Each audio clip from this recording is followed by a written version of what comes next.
All right, good afternoon and happy Friday to everybody. This is a session 2, actually, or season 2, I guess if you call it a season, of the E29 Journeys podcast. So, summer of 21, we are going to try to reestablish after the COVID situation that gave us a lot of opportunity to sit and chat. So now I'm working on a second round of guests. And today I was fortunate enough to have, I don't even want to call him a guest, good friend, one of my former players, now just a human being that I love. And I'm super excited about having the chance to sit down and chat with him and being able to document it. So when I'm old, he'll be able to look back at it and we can just kind of get some smiles out of this. But I want to welcome Mr. John Parham to our show. And welcome, John. Hey, thanks for having me. I appreciate it. Well, we haven't sat down and chatted in, I can't even think about how long. It's been a long time. I've been out of the country. I've been out of the state for a while. It's good to be back. Yeah, which is good because there's so many things that you've done beyond. I mean, it feels like when I think about it, there was just a year ago that you were working with me, but it's longer than that. Whenever I get former players and I look at you guys and I still see that little kid and it's not, you're a full grown man now on to doing different things. And it was funny because when you first came up and greeted me, the first person I thought of was your dad. Because you're starting to sound just like him. Oh, man. That deep voice and got that same kind of, that same tempo in the tone and stuff. But it's just cool. Like I said, for me now, when I get the chance to get back with the guys that I had coached, now you guys are close to the age I was when I was around you. And so it's a different perspective for me. And I can't tell you when, now it's different because you have social media and I can kind of keep up on things that you're doing and you don't necessarily get a chance to talk as much, but it's not the same as sitting down and chatting. And so, when I'm sitting here right now and I'm talking, I'm kind of, all this stuff's going into my head that I want to ask you, but and it's more just like, cause we haven't caught up. And so I know that there's going to be tons of things when we finish that I think, oh man, I wonder what he was doing. But, so just kind of give me a Cliff Note version of what you've been doing. Let's go back to, we can go back after baseball and then we'll track back further than that. So after you finished at Northridge and you did some time with the Mariners, and then after that you started joining the workforce and doing things like that. So what did you do after that? Yeah, so I went to spring training with the Mariners in 2010 and got released from spring training. So After that, I decided I wanted to still pursue baseball as hopefully an opportunity. Sure. Independent ball was kind of the only option for me there. So I ended up playing a year in the Frontier League for a team. Well, actually, the first year was in the Northern League for a team called the Railcats. That was in Gary, Indiana. Okay. And then the second year after that was for a team in the Frontier League for a team called the Beach Bums.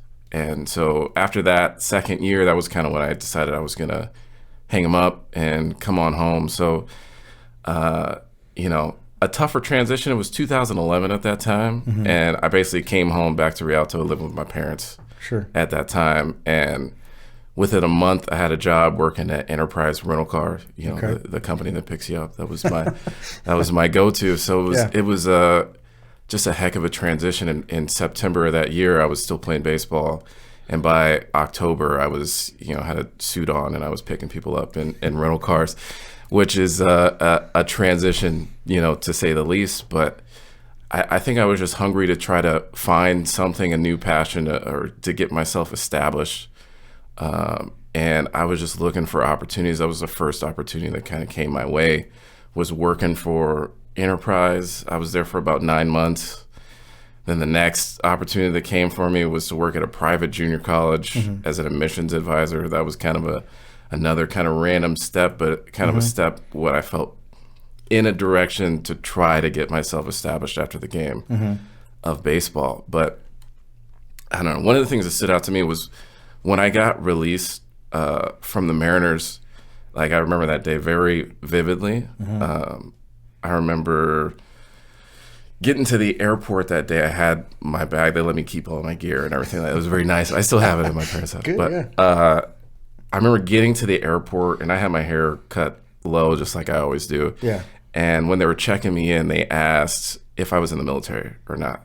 And that stood out to me because I wanted to say yes. Yeah. It was like I don't know, not maybe a sign, but it was a moment for me where I started thinking about it more seriously, at least. And even while I was going to other jobs, other careers, my job after the private junior college that I worked for was working for Target in logistics as a supply chain manager for them, but still had an itch. And I started going to see a recruiter at that point to be an officer in the Navy. And so the entire time that I worked there, I was going through the process. It took me 2 years to submit an application.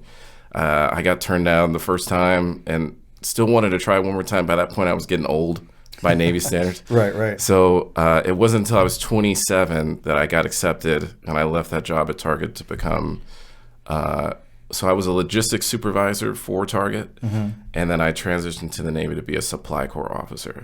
And so that's kind of what I've been doing for the last, going on 6 years. September will be my 6-year mark for the Navy. So still active duty. It's been an awesome ride, and even taking me back to, I don't know, getting released and going through that transition and that first thought of, man, maybe I should be in the military, just from getting on that plane to come back home is kind of, I don't know. Well, there's always that, and that's one thing that I ask everybody that comes in, or at least everybody that's been involved in baseball. There's always that, what do I do now moment? Yeah. Because it feels as though your entire life up to that point, even though you, maybe in the back of your mind, you knew it may or may not be long term.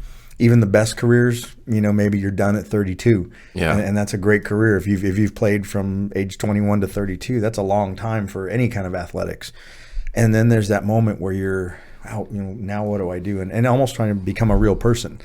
You're not dedicating your life to this one thing. You have to almost branch out and learn or relearn things. But as you're talking to me, I'm sitting here thinking too, that was one of the things that I've always thought about you. I mean, even when you were younger, you're a great communicator. You're a people person. People are drawn to you. I don't remember anybody on any of the teams that didn't like you, or if you said something, they listened. You always kind of had that, hey, if John says it, it's probably true. But that's a leadership quality. Nobody doubted what you said. It was always coming from, you're telling people what you see. So, I mean, you have those leadership qualities, and it just made more sense now that you say that you would be in a position where you communicate with people and you can lead people. And I mean, that's just kind of where I always thought you would be. Yeah. I've been fortunate. I think you remember the team from Eisenhower that we played on. We had a talented team. To have those guys want to look to me in that capacity. It kind of repeated itself when I went to Northridge. Yeah. Where, obviously not my freshman year, sophomore year, but junior, senior year, kind of get into a leadership role, and the coach was picking me to be more of a team captain. I don't remember them ever picking like a team captain my freshman year to who that would have been. Yeah. But it was like a sit-down conversation after my junior year going into my senior year that they wanted me to specifically kind of lead the message on the team side. Yeah. But I don't know. I've just been fortunate to be kind of presented with those opportunities and to hopefully do as best I can with them. And in the Navy, it's kind of the same thing where positionally you're kind of put into a position of authority. That doesn't necessarily mean that you're going to be able to lead well or effectively with your sailors, but to have the opportunity to lead, I think, is what's always presented itself to me. Yeah. And I don't know, still trying to figure out how to be the best leader. Definitely failures can teach you more than the easy times. Sure. But still looking on, trying to perfect the craft if there's ever perfection. I don't think there is. But. Well, looking back at it now, that the age you are and kind of having those things put on you when you were younger, you probably appreciate it more and understand how much respect we were giving you as coaches or as adults, and looking at it and going, wow, yeah, that was a lot of faith in me, and it was a lot of pressure. But at that age, you don't really realize it. You just think, oh, cool, they want me to be a team captain. They think I'm a leader, but you don't understand the responsibilities at the time that go with it, or now how much respect the coaches were putting on you to do that. Well, I can see it, especially with our time coaching together, because even throughout, me trying to figure out what my career was, I never really left baseball too far, and us coaching together. You can see there is a difference, I think, with the young kids that you can tell if it's the leadership qualities or the desire that they have, I think you can kind of project that out a lot easier than maybe you can project out the baseball side of things. But you can see just by sitting down talking with a kid for maybe a half hour what I got to do, private sessions for catchers for a while that I did, that it presents itself. I think you can tell the character of a kid pretty easy. So I could say desire-wise for me back then, I can remember I wanted it so bad. Yeah. And so I think maybe that was kind of the edge or what stood out for me more than anything else. Yeah. And it's different coming from a coach. I'm thinking back of the guys that we had in that program, and a lot of different guys going different ways, and that's a good way to put it. Yeah, that was. I'm trying to think of a PC way to not to offend anybody. Guys go in a lot of different ways. Sure. Yeah, but you can always see as a coach or as an adult, you look and you can see the kids that he's 15, 16, and he wants really bad to goof off like the other guys, but it's just not in him. Yeah, that was you. I could tell you wanted to goof off like some of these other guys, but in the back of your head, there's probably dad, there's probably mom, that's not going to make anybody happy. So you just don't. Yeah. And that's the hard part. When you're a teenager, it's easy just to follow whatever pops into your head. And you really spot those guys right away as an adult or a coach. Like, he really wants to go do that with them, but just something in him is not going to let him do that. Yeah. Yeah. Well, I really wanted to play in college when I was in high school. And I didn't know if there was going to be an opportunity to do that or if it was going to present itself in any form or fashion. But even I remember my junior year was the first time that I thought maybe this could be a real possibility. I didn't know if it was going to be NAIA or Division 2, 3, or 1. Yeah. So I just started writing college coaches. I had like a general format. Yeah. I found online like a database of all of the addresses that I could send them out to. Yeah. And I just had like a copy paste of like, this is me. I have this type of batting average. I have this pop time. Which, getting a letter isn't really going to do it. I think it was more just the mindset at that time that I really wanted. I think it kind of showed itself in other ways in my game too. But you mentioned like the influence of my parents too was really strong for me. I'm still close to my dad. I'm going to visit them after this. Good. And they're doing good. Yeah. Finally retired and fully acting like a retired couple. Good. They're dedicated to their grandbabies. They earned it. But I mean, like I said, that kind of thing. So even when you're saying pasting and sending all these, and this was what, 10 years ago, 12 years ago? Oh, geez. It was a long time ago. It would have been 2003, so almost 20 years ago. Almost.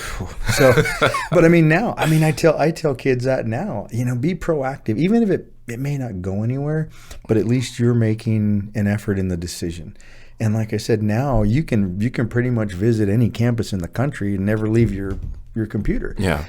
Because a lot of them have virtual tours. A lot of them answer all the questions you would have right there online. They calculate the tuition fees and tell you how much you get for this GPA and that GPA. I mean, there's so much of it just right there.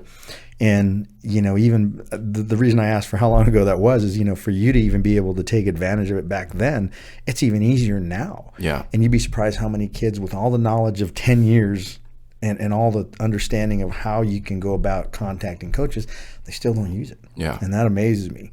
Yeah.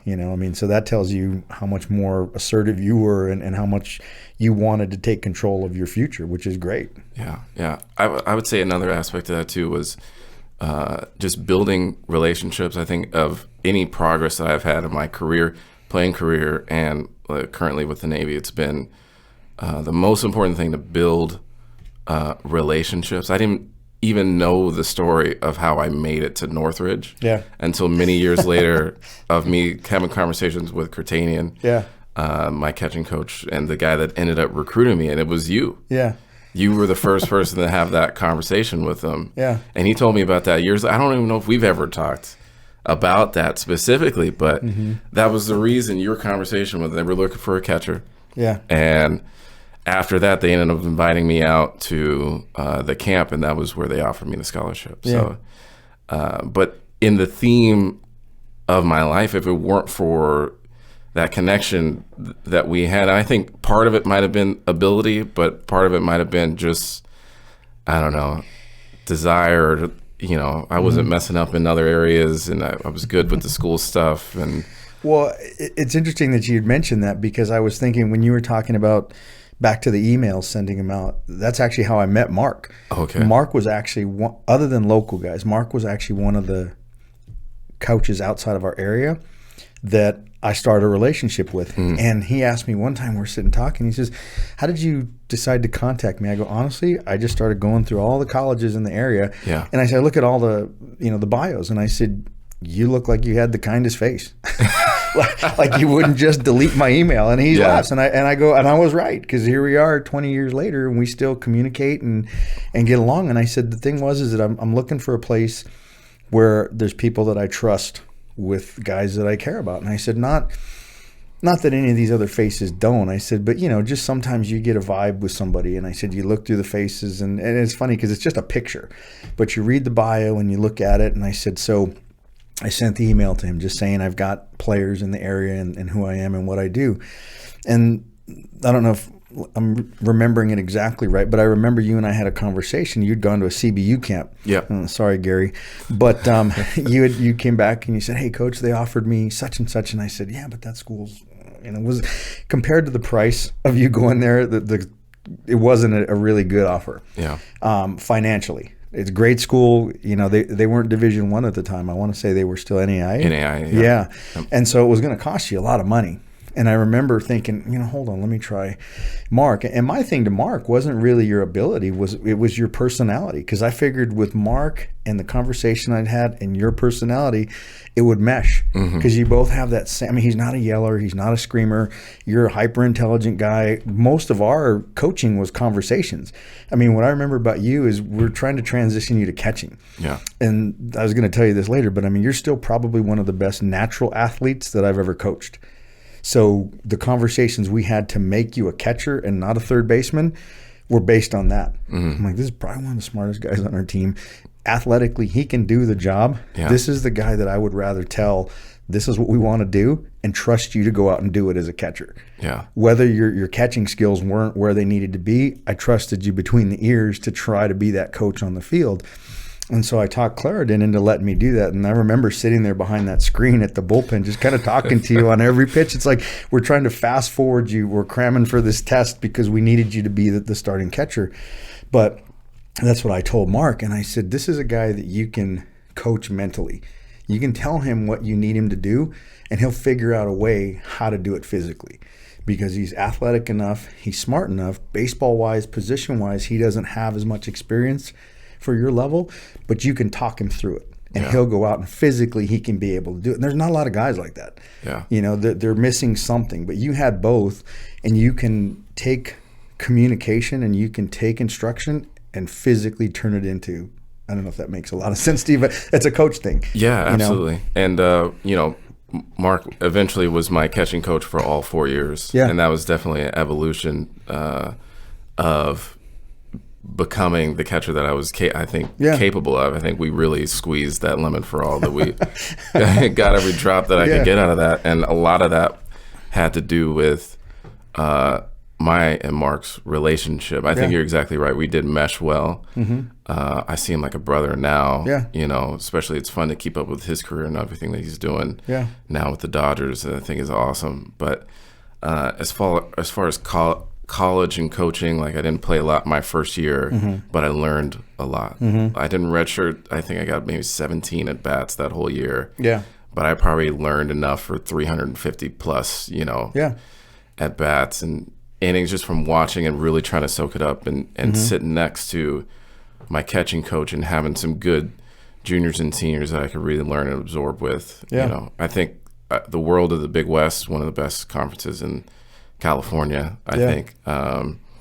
So it was, an excellent opportunity, but again, it just all started with relationships and your ability to be able to make that phone call and then for him to trust what you had to say and for it to kind of materialize on my career. But that's the fun part for me. Like I said, to sit here now and see how it's worked out for you. And when you're explaining to younger guys that you're going to college and baseball might be your goal, but every level of college is to learn and grow. And most time athletes might see that as the only time I'm doing that is in the classroom, but everything else is just baseball. Yeah. But like you said, that relationship that you have with him, just that listening to his demeanor. I mean, I can hear his voice now. There's no way you can be tense around that guy. Yeah. It's just not possible. He doesn't have a tense bone in his body. And so for him to do what he's doing, I mean, that's a big reason why they have him in the Dodgers organization, because now baseball gets younger. They're bringing these guys in, and not a lot of them are going through 4 years of school. You know, they're essentially coming in at 18, 19 now, so they need somebody to mentor those guys outside of baseball. You know, how do you conduct yourself when you're not on the field? That's easy because everything confines you there. But you've got to be able to learn and grow and get something from every experience, positive or negative, and he's great for that. Yeah, absolutely. I mean, one of the most valuable things about my baseball career was everything that it taught me about life. You know, Mark being one of those. I think at Northridge, they did a good job with the mental aspect of the training that we went through. They brought in a sports psychologist named Ken Ravizza to come in at different times throughout the year. He would probably come in, touch base 3-4 times a year, but would do some real work with the players on, you know, the mental aspects of, you know, it's easy when you're going good.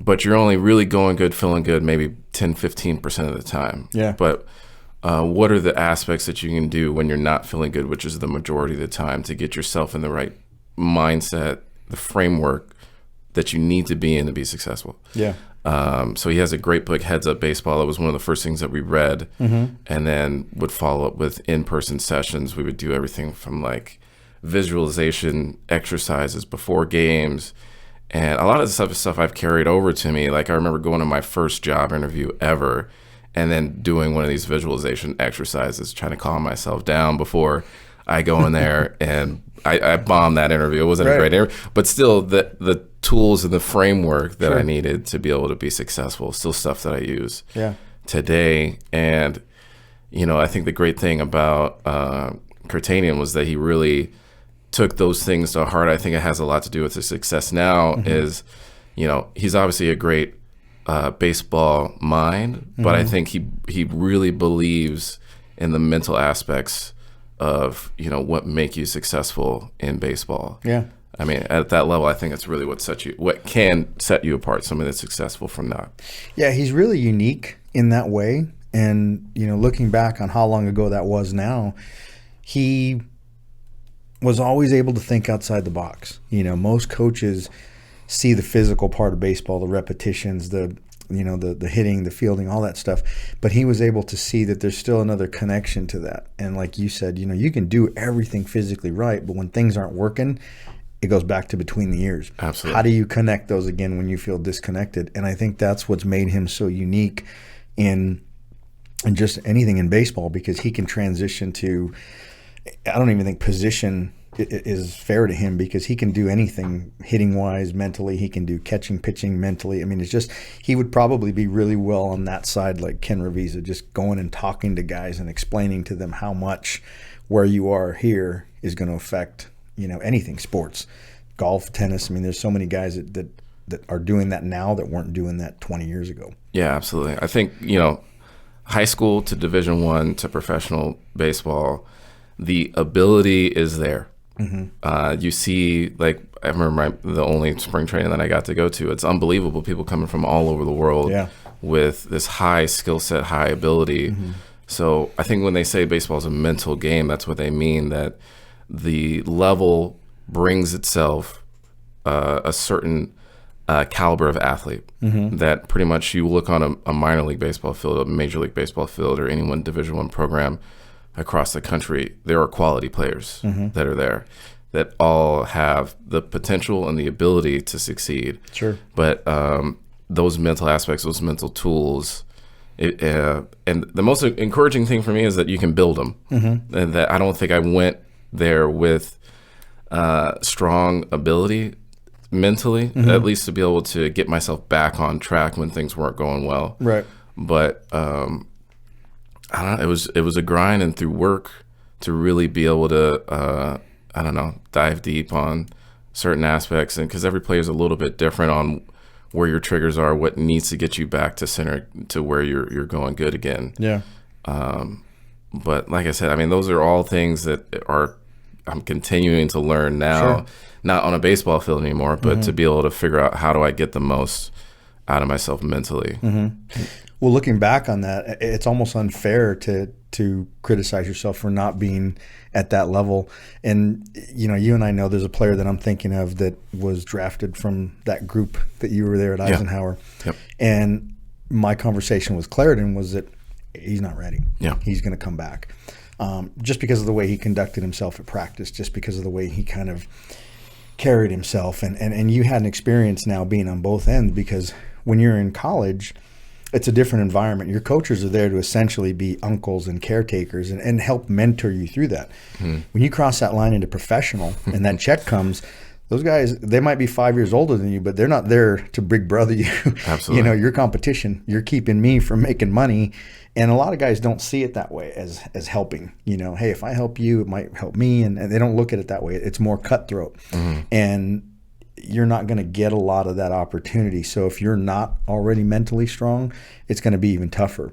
And so, you were able to see both sides of that. So as a 21-year-old, or what were you, 20 at the time? How could you even be prepared for that? I mean, essentially it's a full-time job and you have to work it as that. Who's ready at 21 to do that? There's very few guys that are ready to do that. And talk about, cutthroat. Indie ball was a pretty cutthroat environment. I can remember playing for Traverse City. We were on kind of a bad stretch of games, maybe to play like a bad week or so. And, those coaches sometimes can be on a short hook notice as well. And so there's even, that translates down into the players where we can't go into some long end slump with the same guys. And so we were on a road trip at that point. We had lost the last game.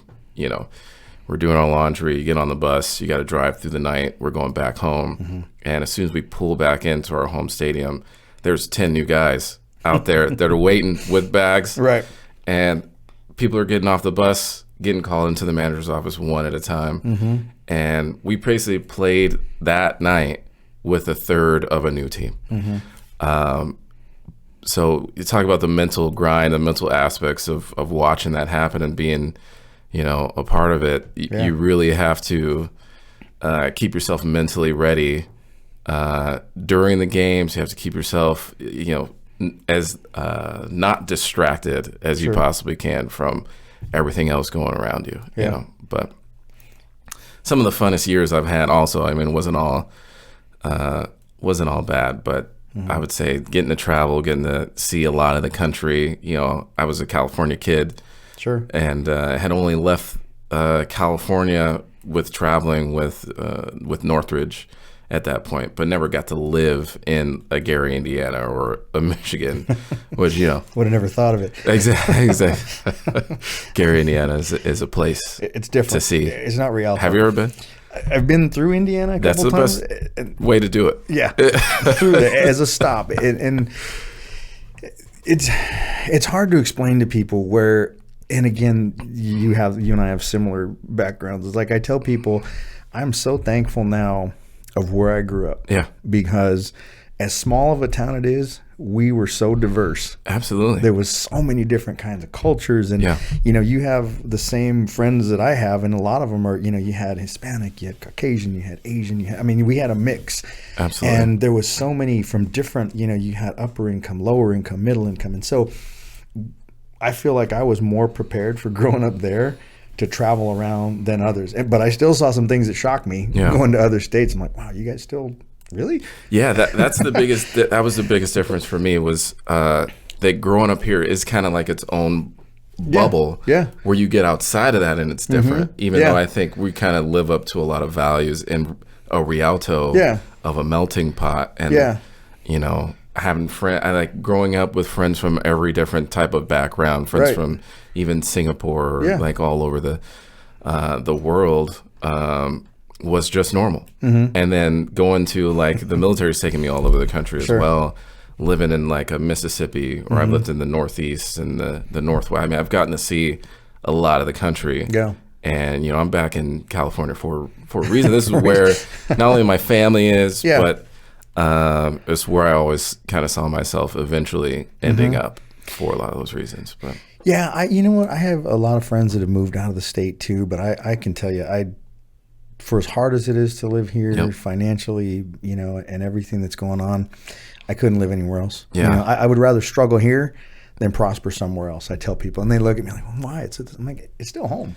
Yeah. You know, there's no place else you can go and pretty much see the world than California. Yeah. You know, everybody comes here. So there's that big gap when you leave pretty much crossing Arizona. Colorado gets a little different. That Midwest is a lot different. You get to the East Coast, there's some similarities, but it's still totally different pace, totally different mindset. And, you know, when you've been here long enough and you kind of move around and like you were talking about, I don't even remember the number of states, but I've been through a lot of them from baseball. Mm-hmm. And it's different. You can tell the difference. And it's just not, it doesn't feel as, I guess, as homey as home. Yeah. You know, it's the only way I can explain it. Yeah, no, I totally agree with you. I would rather struggle in California than to possibly prosper elsewhere. Sure. And I have had a lot of friends, you know, from my generation that have left that, you know, buying much bigger houses or able to buy a house in Arizona or in Austin or Nashville. So I am seeing it, but that just was never what I wanted. Even when I started off, my goal working at Enterprise was to figure out, how do I buy a house in California? Yeah. How do I settle? I want to have my eventual family here. And, you know, looking at my dad, they bought their first house in Rialto when he was, I think, 24 years old. He had been in the military too, but got out when he was 22, started working for the Postal Service and was able to get settled. Yeah. That just wasn't in the cards for me, at least not transitioning out of baseball. I knew that. So it was always about, like, what's the next opportunity? Where's the next job that I might be able to take? You know, I was very fortunate to be able to get my degree in business marketing. Never did anything with marketing, but did a little bit with the business side. Not yet. Probably not in the cards for me, not at this point. But to try to transition and always looking for the next where the opportunity was. So me now finally coming back to San Diego, I got back in April of last year, kind of a challenging time to come back. And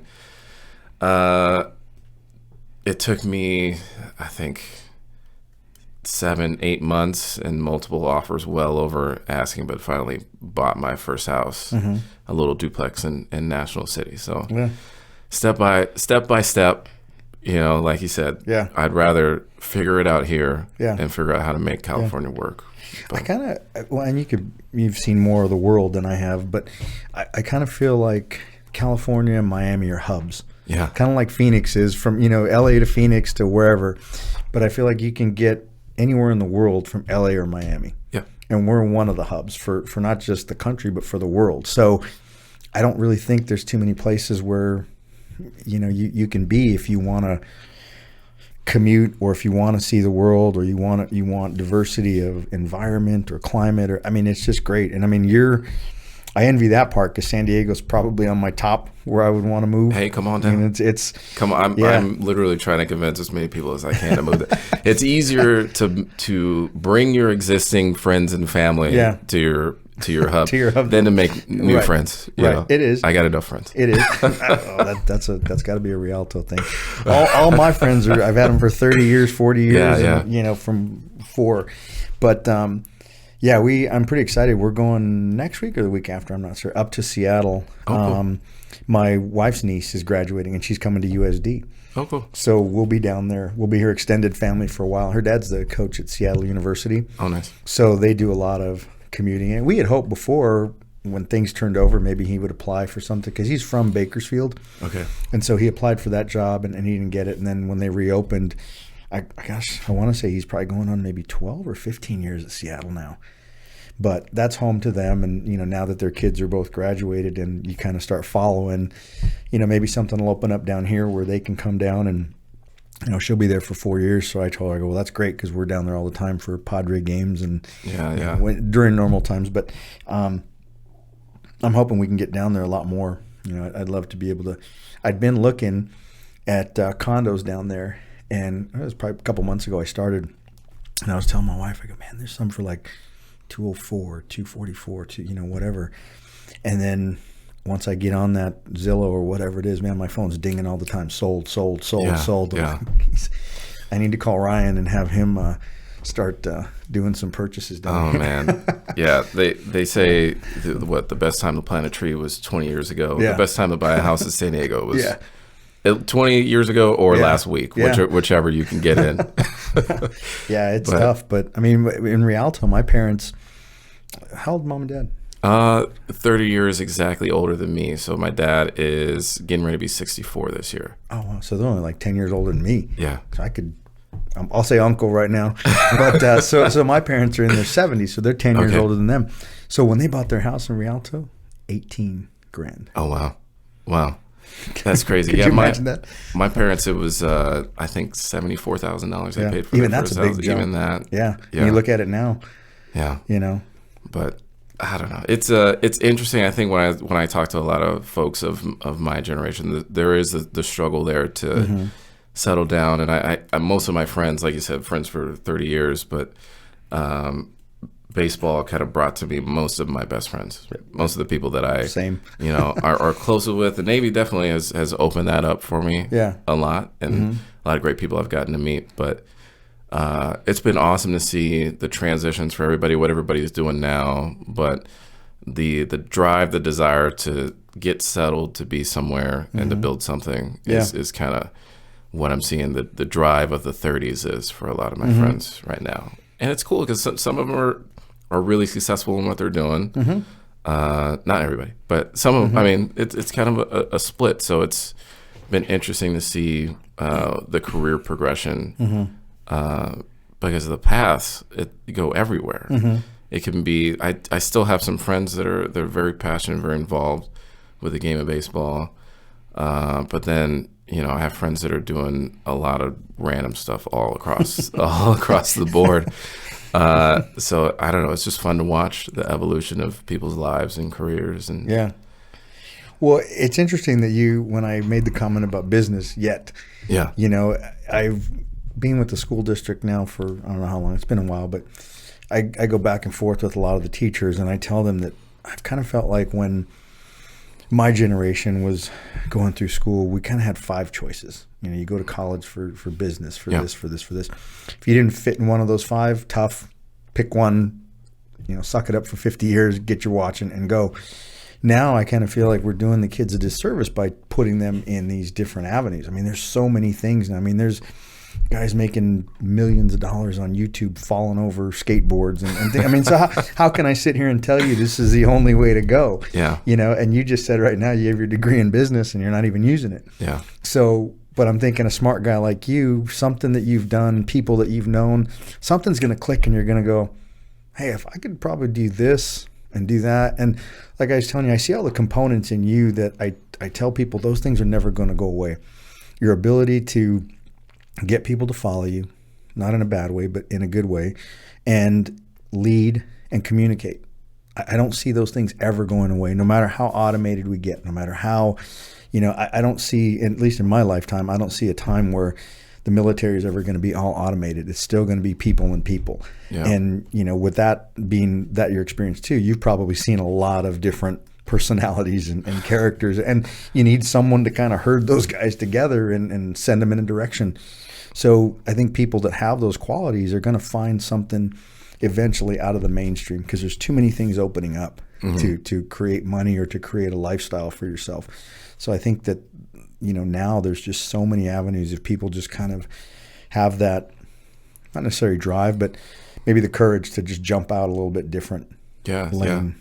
When we were coming up here, I kind of gave you an intro on this, but this could potentially be the job I'm at with the Navy right now. It could be a transitional position for me to get back into the civilian life. And I'm definitely looking at different opportunities that are out there. And like you mentioned, like it's not like it was even when I joined, the work environment. Like I just wouldn't want to pigeonhole myself into one, thinking that, because I have the experience that I have in logistics that necessarily has to be the job. So yeah, I think it's an exciting time. I'm more excited than anything else to figure out what the potentials are of that. Like when I went to college, I was a computer science major for 2 seconds until I hit that first class and actually got into a lot of details and figured out, like you said, like I need to utilize probably more of the things that I'm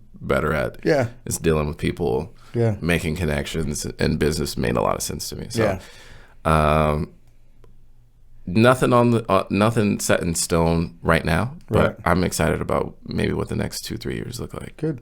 But, I mean, I don't even think what I'm good at is a term. I think it's more what you're passionate about. Yeah. You know, I think things that you enjoy doing or things that you actually find satisfaction and growth in are going to create more for you than things that you just happen to be good at. Because there's probably a lot of things that you're good at, but you couldn't do every single day for 5, 6, 7, 8 hours.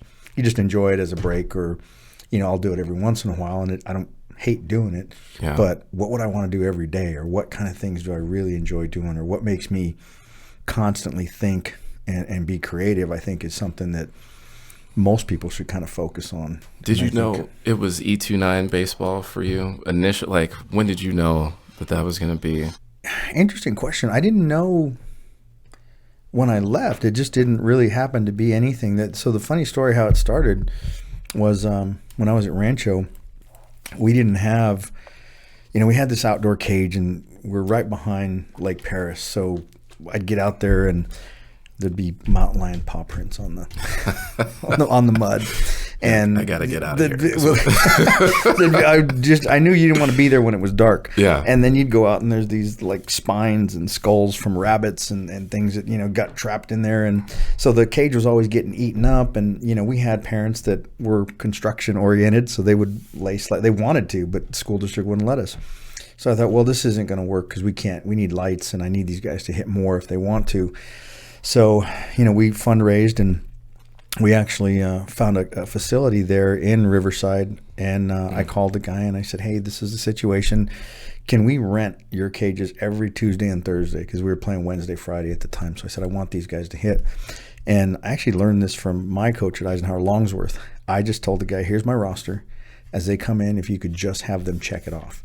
And then every week I'll go look, okay, well, we have it for you and you're not showing up. Yeah. If you're hitting, we're not going to have a problem. If you're not hitting, then we're going to have a problem, because we created an opportunity for you to get extra practice without me. I'm not going to critique you. I'm not going to, criticize what you're doing. You just come in and get extra work. So one night I'm home and I get a phone call, and it's a number from the cages. I'm thinking, oh gosh. The guy's on the phone and he says, hey, this is so-and-so over at the cages. I just wanted to talk to you about your guys. I'm like, hey, whatever it is, we'll pay for it. I'm sorry. He's like, no. I want to know what you do to them, because they're taking out the trash. He goes, they vacuum for us. Oh, wow. He goes, they don't leave until we walk out together. He goes, they put everything away. He goes, they stock the waters. He goes, they do everything around here that they don't have to do. I'm like, my guys? And he says, yeah. He goes, I just, wondered, you do such a good job with them. I have people asking for lessons all the time. Would you be interested in doing them? I go, yeah, I've never done them, but I guess I could probably do it. So we set up times, and I was driving out from Palm Desert at the time, and come out on a Sunday, and I'd have 8 kids booked, and only 2 would show up. So I'd stay home, go have dinner, come back, do 1 or 2. And then one day turned into 2 days, 2 turned into 3, and he moved into a bigger facility. I followed him, and then it just kind of took off from there. And like with a lot of things, you get so far that you can't go back. Yeah. And you have enough people that you feel like, well, if I quit now, they're counting on me. Where will they go? And my more sense of responsibility, not wanting to leave them hanging. I thought, okay, well, I can suck it up. And I was working grocery at the time, kind of like I was before, because it worked with practices. So I wouldn't start until 10 o'clock, and then I'd get off at 6 in the morning, sleep, go coach, go do that. So it just kind of spiraled from there. And, the more I would do it, it was one of those things that I liked the reset every time, because you were working with a new player, and it kept me in line, because every time we transition into a new player, I've got to give him just as much energy as I gave the last one. To where in a normal job, you start looking at the clock and like, okay, 45 more minutes. And, and just human nature, you kind of go, like in class, you're sitting there going, okay, I'll start cleaning up now. It's 10 minutes. So it just didn't allow me to do that. So I had to stay focused for each time. I had to bring as much energy from my first kid to my last kid because they're all coming in and they're expecting something from you. So it just forced me to be better all the time. And it also forced me to be creative because every player had something different.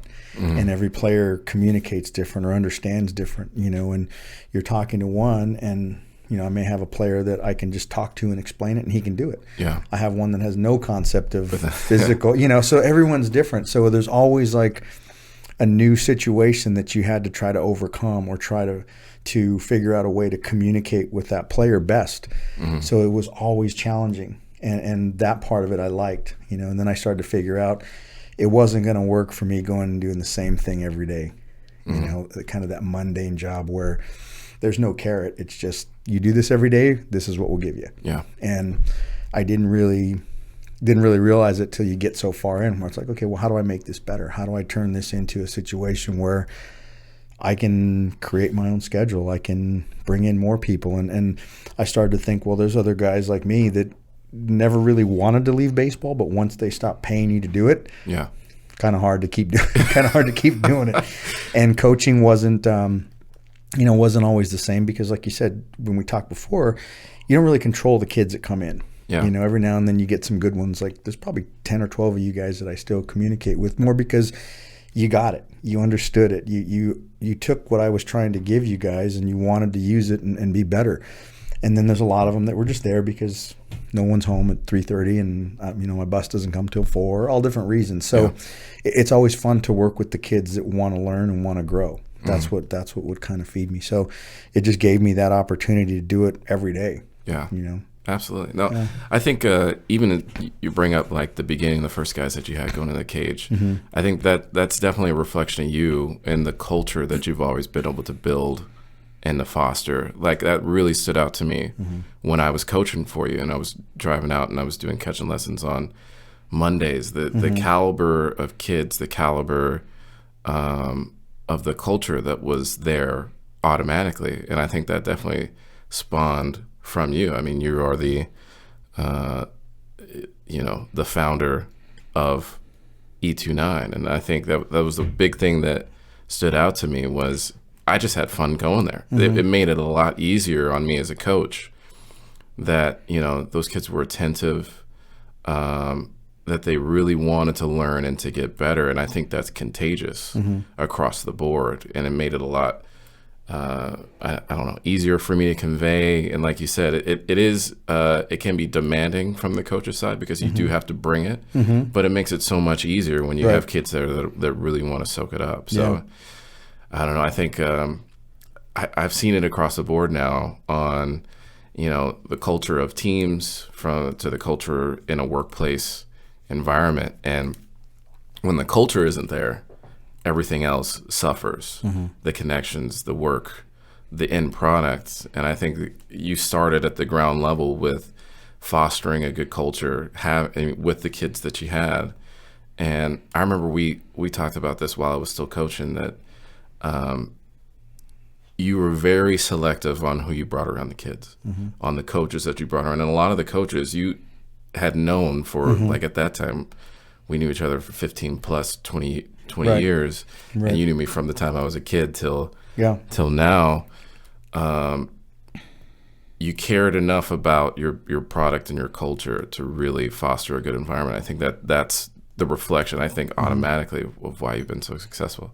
Yeah, well, I appreciate that. I think so. When I started after, I think maybe it might have been before Eisenhower, before I started coaching, I worked for a company named Doyle Baseball. And before your time, the Doyle brothers, actually, and I'm still friends with Blake and Brian. I don't text with Denny too much, but they started a company when back in the 70s, and they had camps.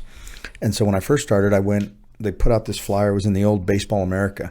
Yeah. There's a newspaper, a little clip, there. And so you call them, and I'm thinking, man, I really love to work for these guys. And here I'm thinking I need to have this professional resume. And so when I called them, they had a time where they were doing this training in Arizona. So we drive out there and got my resume and everything with me, and we're doing this whole camp thing where we're basically running kids that they brought in for free, and they just want to see how we interact with them. And so I was asking the guy about my resume, does it look like it stacks up? And he's, I don't care about that. He goes, everybody knows baseball. And I said, he goes, but what I want to see is how you are with the kids.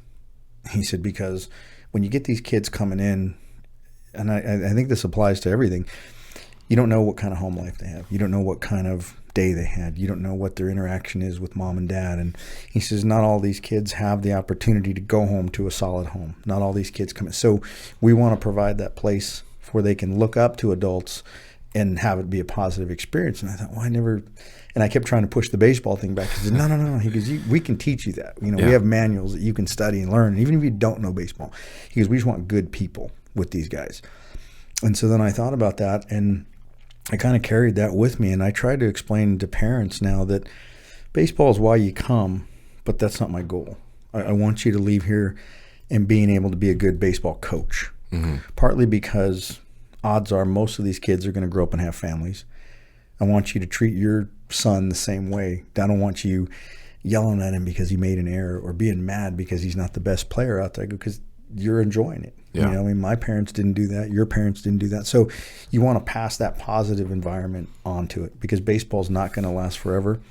But if they can learn certain things that they carry over, you're going to be better off at whatever job you do. Yeah. And so if you kind of look at it from that way, it kind of takes some of the edge off for me, takes the edge off from them, because that pressure is going to come if they play long enough, like minor league and college. And so don't put that on them now. Be honest with them, explain it to them, get them to understand, try to get them to build that sense of pride that, hey, every Monday or Tuesday or whatever my day is, we're going to work at this, and I'm going to do it as far as I can, or to use your term, I'm going to squeeze every ounce of juice out of it, because not everybody's going to play in college. Not everybody's going to play in baseball. But the things you learn and the disciplines you learn and the accountability of showing up. And I've had lots of conversations with some kids that are kind of in that 12, 13 going into high school. Look, this is a 3-part deal. Mom's bringing you. They're paying me. I have responsibility because I take money for what I do. Yeah. I can't let you walk in here and walk out not learning something. Yeah. I just can't. You can either enjoy what I'm teaching you, but once mom drops you off, we're learning. It's up to you. And so they kind of get that. And I tell them point blank, if you're not into it, then when you leave, you and mom and dad or whoever brought you, have that conversation, because I don't want to be frustrated with you, and I don't want you to be frustrated that they bring you. Mm-hmm. If we're not having fun and we're not enjoying this, then it's not going to be good for either one of us. Yeah. And it seems to work. I mean, everybody kind of understands it, and sometimes they're shocked that I'm just, I get it, it's money, but I would rather have you walk out today than to go tell 10 people that he took money from me for a year and my son didn't play. Yeah, absolutely. The valuable life lesson there, though. I mean, have you ever wanted something more than somebody else wants it? Or like to try to give a friend advice, or to try to bring him along? I mean, you're only going to be able to drag that donkey as far as he wants to go. Yeah.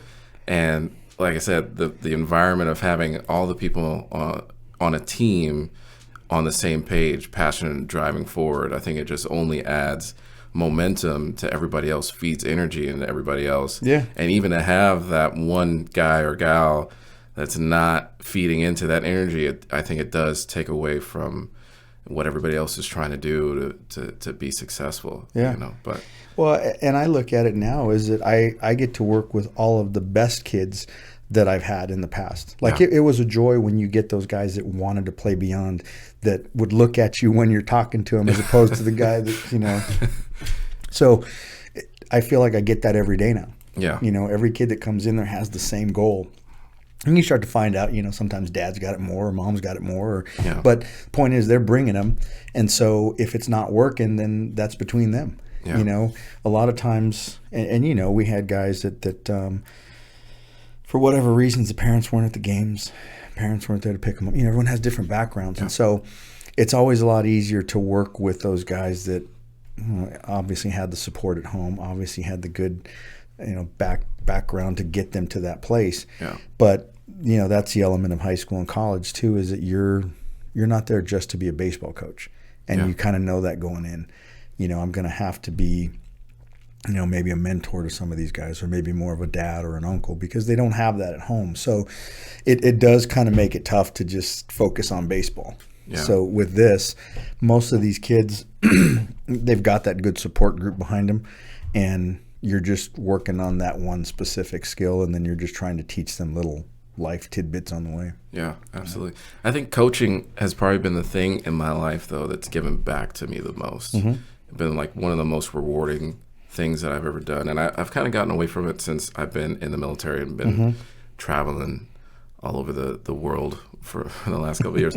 But I don't know. When I was living in Mississippi, one of the things I tried to do was there was a Big Brother, Big Sister program, and I was going there to volunteer with some of the kids once a week and doing that.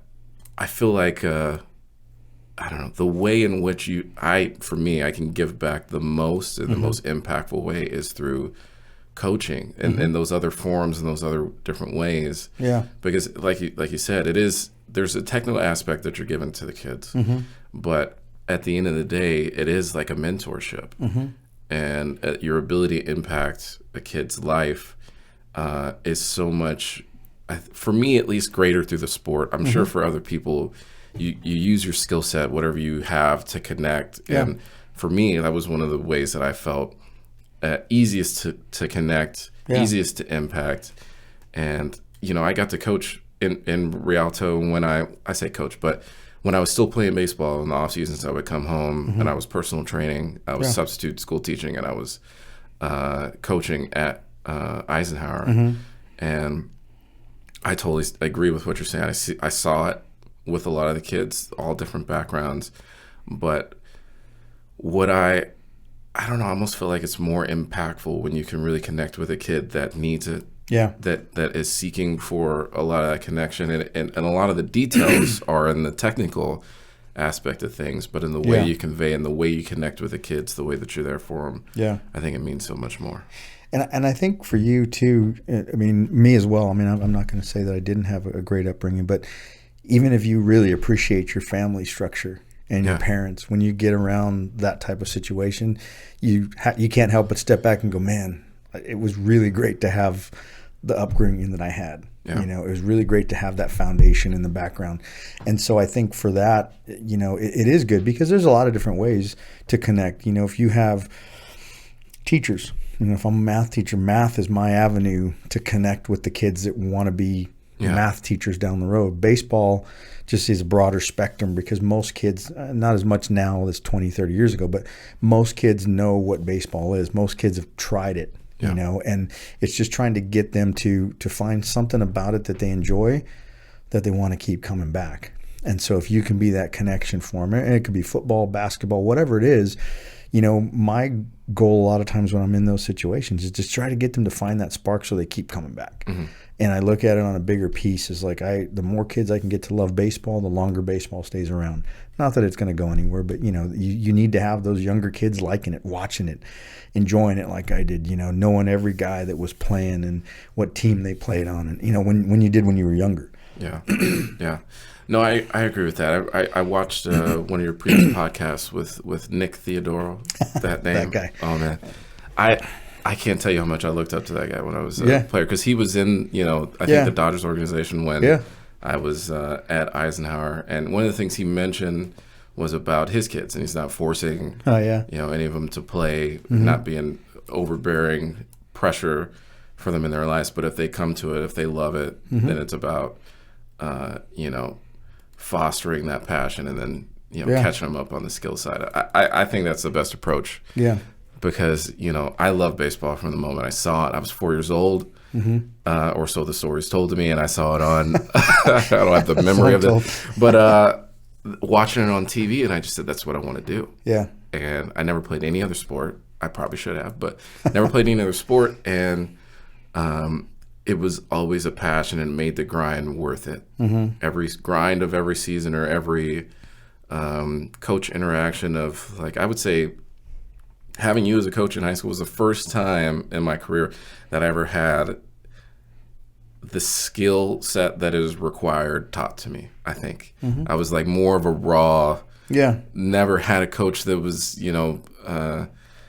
about the details, specifically about like talking about levers and talking about your shoulder, your elbow, and your wrists and how they interact and how that factors into your swing.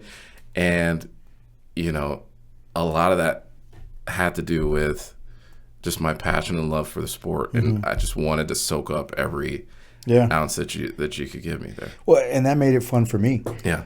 Because and one of the things that we talk about, you remember, I don't know if you remember John from the shop, but John played at CBU too, and he's about 5'5". Yeah. And, he and I would tell people that one of the hardest things is pretty much every kid that walks in probably has more baseball knowledge than we ever did when we started, because there's so many avenues. There's so many guys doing what we're doing. They break stuff down so minute on baseball that even if you're not paying attention, you can't help but learn something. You just soak it up. Yeah. And I said, so it's really humbling to know that pretty much every kid that come in here, when you spend time with him, he's going to walk out better than you were at 10, 11, 12. Yeah. Just because there's so much information and there's so many people that can pour into them.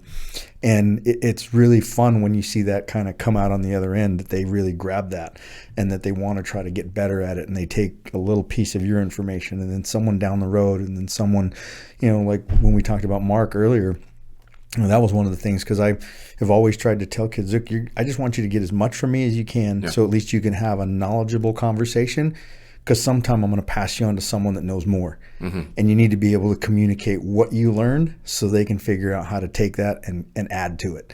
And if you kind of look at it that way, that's what makes those players that want to absorb fun, because you just want to keep giving them more information so they can go on and be better and take that farther, And it's cool. Do you think that's a net positive for the younger kids now? Are you seeing the age of information, the age of play for the 10, 11, 12-year-olds?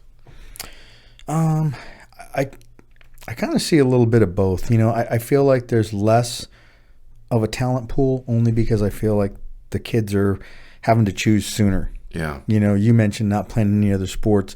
I didn't either. But now I sit back and I look, I'm like, but I did play football with my buddies. I did play basketball with my buddies. I remember the group of guys that I hung around with on the weekends, everyone got a turn to pick the sport, because there was a basketball guy, there was a tennis guy. So much as we hated it, it's his turn to pick, so we're going to go play tennis. So we did. So you kind of, and it's different because there wasn't a competitiveness to it other than just us being high school guys. Yeah. But it wasn't like a tournament or practice or things like that. Now, I kind of feel like if you don't decide soon enough, there's enough guys that's all they do. Yeah. And they're going to pass you. And there's no way that you can keep up with them unless you dedicate yourself full time like they do. That makes sense, because baseball is such a skill set sport. Yeah. And like I said, for me, I didn't really start to get into a lot of that until probably my sophomore year of high school. Yeah. When we started interacting and getting to talk about that type of stuff. And like you mentioned before, it wasn't too late for me at that time. It might be too late for me now if I were to be 16 and just figuring out how to really drive through a baseball. Well, so you had that wild card, that athleticism. Yeah. And that's what a lot of guys need to play those multiple sports to get. And that's what some of the kids are lacking. They know a lot of baseball, but they haven't done anything else from baseball. Now, if they're fortunate and they get around coaches that mix up the practices, other than just the ground ball, and they get them moving their feet, they get them turning and twisting and flexing and, learning how to be better with their bodies and be more athletic, then they've got more of a chance. But it's really tough now because a lot of coaches just kind of stick to that, same old routine. And that's where baseball gets boring. Yeah. A lot of times guys don't want to go outside the box. And with the kids now, it's tough to get that. And I can't really complain because we do a lot of that. So that's where we spend most of our time. I can show you so much baseball, but then there's going to be a limit. Your body just won't allow you to do any more as it is. Yeah. You've got to get more flexible. You've got to learn how to use your legs. You've got to, so for a guy like you already had all that. It was just trying to put in the skill stuff with baseball and get you how to apply it. So, there's not a lot of athletes that can do that. Yeah. So I loved at Northridge every fall, our fall ball would be basically dedicated to athletic ability and getting better. So our coaches did a lot of work on, going to find different drills, and a lot of it had to do with like track and field running and explosive, going change of direction type drills that we would run. So there was a mix between that and bat speed training. We would do a lot of overload, bat speed style training, radars, trying to hit stuff as hard as we could all through fall ball. Mm-hmm. And then towards the end of fall, we would start to dial it in on the skill set side and try to use the but I loved that there was a focus on ability, because baseball is such an athletic sport that the more athleticism you can give and hone in, the better of a baseball player it's going to make you. Well, look at it now. I mean, you probably remember Ozzie Smith, right? Yeah. You look at the plays he Doing made. Backflips. Yeah. Well, and then the diving plays and the this and that, and you start thinking about that, and you're like, okay, well, he's the only guy I remember doing that. Now, everybody. Every shortstop can do that. You know, every third baseman can do that. Everybody. So they're all more athletic because people figured out, well, hey, the big fat guy can play first base, but man, what if we got a guy that wasn't the big fat guy? Now he can cover a little more ground, and now he can be my right fielder and my first baseman. And so the game has changed like that a lot. And I remember even before Ozzie Smith, the only time you saw guys making diving plays, I remember just seeing the videos of Brooks Robinson over and over and over, and I'm like, it's the only guy that I ever see diving. Yeah. I'm sure there was some plays, but now every guy in that field is an athlete. Yeah. And it's just really, it's kind of scary because it's hard. That bar keeps moving up. Yeah. And we talk about the intensity for the young kids here now in the States. I think part of the reason for that is like baseball is such an international sport. Yeah. And talk about, I've talked to, kids from the Dominican and kids from like South Korea or all over the world. And the intensity is there for them too at a very young age as well. And, the motivation is there for a lot of them too. So maybe at this point we're just keeping up with the rest of the world. And you mentioned those guys. The motivation is different. Yeah. Because for them, it could be the difference between a life with a lot of future financially or none. Yeah. Here, okay, if I don't play baseball, my parents can still send me to college. I can still use that degree to, there's more opportunities for kids here, I think, beyond sports if it doesn't work out. Yeah, and that was real for me too, because I remember the year that I went to spring training, I made it to the last round of cuts, so I had gotten to see guys that were getting released and that really didn't have a lot, that were going back to countries with not a lot. Yeah. And I felt for a lot of those players. That was the only thing, I don't know, saving grace, but like the mindset set for me was that when I got released, I had already had a degree, and that at the worst case scenario there, I was going to go back home and find a job. Yeah. And I had parents that were supporting me, that I was going to be upstairs for a while I get to figure it out. It was going to be a comfortable transition. That is not the case for everybody transitioning out of baseball, at least not internationally. So well, and then you talk about that when we started.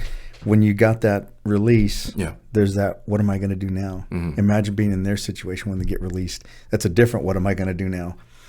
Because they probably had a chance to live here as opposed to living home. And even in the minors, if you're living in the Dominican, living in the minor leagues, you still get taken care of somewhat. You're peanut butter and jelly, bologna, whatever it is, you're getting fed. And at home, maybe I'm not. Maybe my housing situation is different. Okay, so maybe in the minors it's the Hampton Inn, but that's probably better than what a lot of these guys were doing at home. We're used to, Yeah, I think a perspective check on everybody is a good thing every once in a while, and that was a big one for me because at that point I had only played with other guys that came from very similar backgrounds to me, and it was a very eye-opening experience. Since then, I've gotten to travel a lot more of the world, seen a lot more, and can appreciate so much more the environment that I grew up in. People will say whatever they want about Rialto. I love Rialto. I do think we had a valuable upbringing there. And I don't know, traveling shows you that very quickly. I think it's important to do that. But the game of baseball, it basically came to me and I got to see that firsthand. Now I've had an opportunity to kind of go out and see what it looks like. Kind of different parts of the world. And and you could maybe back me up on this too, but I've always told people, I feel like people get in a situation and they travel the world, but they're not seeing it. Yeah. It's one thing to go on vacation and stay at a nice hotel, stay at a resort, but if you don't get out and see that side of it, you really, it does put it in perspective. You can be blinded by that and go, oh yeah, this is great, I'm here, but you don't see those people that are on the other sides of those resort walls or the people on the other side of off the airport, like you said, and it really, I think even if it's just to make you more appreciative of what you have or your upbringing or what you think you don't have. Yeah. When you see someone that literally doesn't have certain things, I think it just, me anyway, with the times I've been in that situation, it just gives me more drive to want to take advantage of what I have and not necessarily focus on the things that I think I don't have. Yeah. Yeah. And I even saw a little bit of that, playing stateside. I joke about Gary, Indiana, but that was the first place I had to go. Yeah. And, it's an impoverished city. Mm-hmm. The poverty rates are really high. The vacancy rates of the homes are high. There's a lot of vacant schools that are abandoned, that are boarded up there. And that was the first time I had seen anything like that in the United States. But traveling for baseball kind of gives you a screenshot, I would say. But like you said, there's another side of that resort wall. To be able to be in a town for 3 days and play 3 games, you might be able to get out into the city a little bit. But the more that I've gotten those exposures to different parts of the country and the world, it just made me want to travel a lot more. So 2019, I spent the year out of the country. I was in Bahrain in the Middle East. And it was the year I've probably traveled the most I ever have in my life, getting to go to Europe and Southeast Asia. Took a trip to India while I was out there as well. Great year to travel. I didn't know the whole world was going to shut down the following year, but I definitely got a little bit of the travel bug out of my system for that year. Yeah. But looking forward to getting back on track with things, hopefully soon. What was your favorite place of that trip? India was such an impactful trip. I did what's called the Golden Triangle. So we landed in New Delhi, went to Jaipur and Agra. And so we went to 3 different cities in 4 days. So it was kind of a lot jam-packed into a short amount of time. And I'll never forget, we went down to this spice market at one point. And we kind of had tour guides. We planned it out that we were going to be on guided tours. We had a driver that took us around everywhere. And for the spice market, we were in one of these little buggies that's getting driven around by a guy on a bike. And before we left, the guy said, when you leave, you're going to forget most of the names of like whatever emperor or the names of the specifics that you see here, but you will never forget the experience of what you're about to do. And it was, mayhem is a word, but it was like so much stimulus at all times. And like, I remember we're like going up on walls, going around people, and the wires, I will never forget, like open exposed wiring everywhere. I think you would call it safe of like hanging down. And then the spices felt like you were being attacked, like pepper sprayed from all different angles. But it burned a memory into my brain of an experience of being there. Besides that, like the Taj Mahal is, you can't. The Taj Mahal is beautiful to be there at sunrise and to get to see what it looks like. The marble actually changes colors at different times of the day depending on where the sun is in the sky. So just a really impactful, beautiful trip. That going to Bali was beautiful too. I mean, I don't know. You got any international trips coming up? What you got planned? Not like that. My wife would. She's got the my daughter. They both have the travel bug. It's funny. We've talked about that, and I said there's still so many places here in the States that I haven't seen and experienced, and it's just and then with my back, the long flights, I'm like, oh man, I can barely make it from California to Miami. The 5 hours. I go now. I don't mind those two stop flights. Get out, stretch out a little bit, grab something to drink, get back on, go again. But I see some things and it interests me. But then unfortunately, I've traveled enough, and I think the travel part of it. And I think it's probably different with the military because you guys are traveling a little different than we would. I don't think they're putting you guys on Southwest. Not quite. We're putting you on a destroyer in the middle of the ocean somewhere. Yeah, so it's not a cruise ship, but it's a little bit more, pace to get there. And so I think it's going to be a little bit before that travel thing jaded me. I did a lot of travel for baseball, and It's just, the cattle car thing on there and waiting around in the airports, and this plane didn't make it, so we got to sit here for 3 hours. And airports and hospitals, they make me twitchy. Jeez. Yeah. Well, I have some friends that got into scouting. I can't imagine being a scout and traveling, doing the type of miles they're doing the type of travel that they're doing, all in the areas that they have to cover. It seems like a non-stop grind. It is. And for the guys that I know that we talk about, they give me the route, and it's 2 weeks over here, and then I'm going to go here, and then I got to come back here again because this guy's going to be here, and then if something changes, and it's different. And I often wondered about that too, talking to college coaches. I was like, I enjoyed the coaching part of it more, the practices. I said I wasn't really big on the games. I felt like I was sitting around for 3 hours and there's really nothing I could do. I'd rather be at practice and working on things. And so the coaching grind of it, I don't know that I could have handled, over the last couple of years. Well, not really a couple, just the last year with the pandemic, I brought in 3 high school head coaches. Okay. When they shut down, I figured, well, hey, these guys aren't doing anything, so why not get qualified guys? And now a couple of them aren't going back because they realize, like, hey, I can make my own schedule. I'm like, yeah, no buses, no Friday on the freeway sitting there waiting to get back when, and so they kind of got to like it, and they saw the vision that I had. And, again, one of them I've known since he was in high school, and he'd been coaching and coached at Cal State San Bernardino for a little bit. The other 2 are athletic directors also, and they're on stipends. So they don't have a full-time AD job like our guys used to. They have to teach and do it. So it's like a stipend. So I said, well, you can kind of dump that stipend because you probably do a little bit better doing this. And you set your own schedule. If you just want to work one long Saturday or one long Sunday and then go home the rest of the time, you can. One of them just bought a house and got engaged at the same time. Oh, wow. And so in the last 6 months when he wasn't coaching, he was super pumped because he paid his wedding off. Oh, wow. Nice. He's like, I would have never had this opportunity, And now he's in our location, and he found another cage in Corona. So he goes, man, I need a break. He goes, I've been working about 75 days nonstop. I'm like, and it just keeps going, because there's always going to be younger kids. And so it's actually been different because now I'm able to bring in a lot of different guys and see how they kind of get that. I like the non-coaching thing. Yeah. Jeez, you're going to make me get started in San Diego out there. Not that there's not enough probably cages and coaching and stuff going on in San Diego, I'm sure. Yeah, there's everywhere. I mean, we're in a nice little area. We're kind of stuck in between. I mean, there's nothing from us till you get on the other side where it's Yucaipa and Redlands. There's nothing between us, Banning, Beaumont. There's nothing till you get down to like Menifee. And then we get a lot of people that are where we are, right off the 215.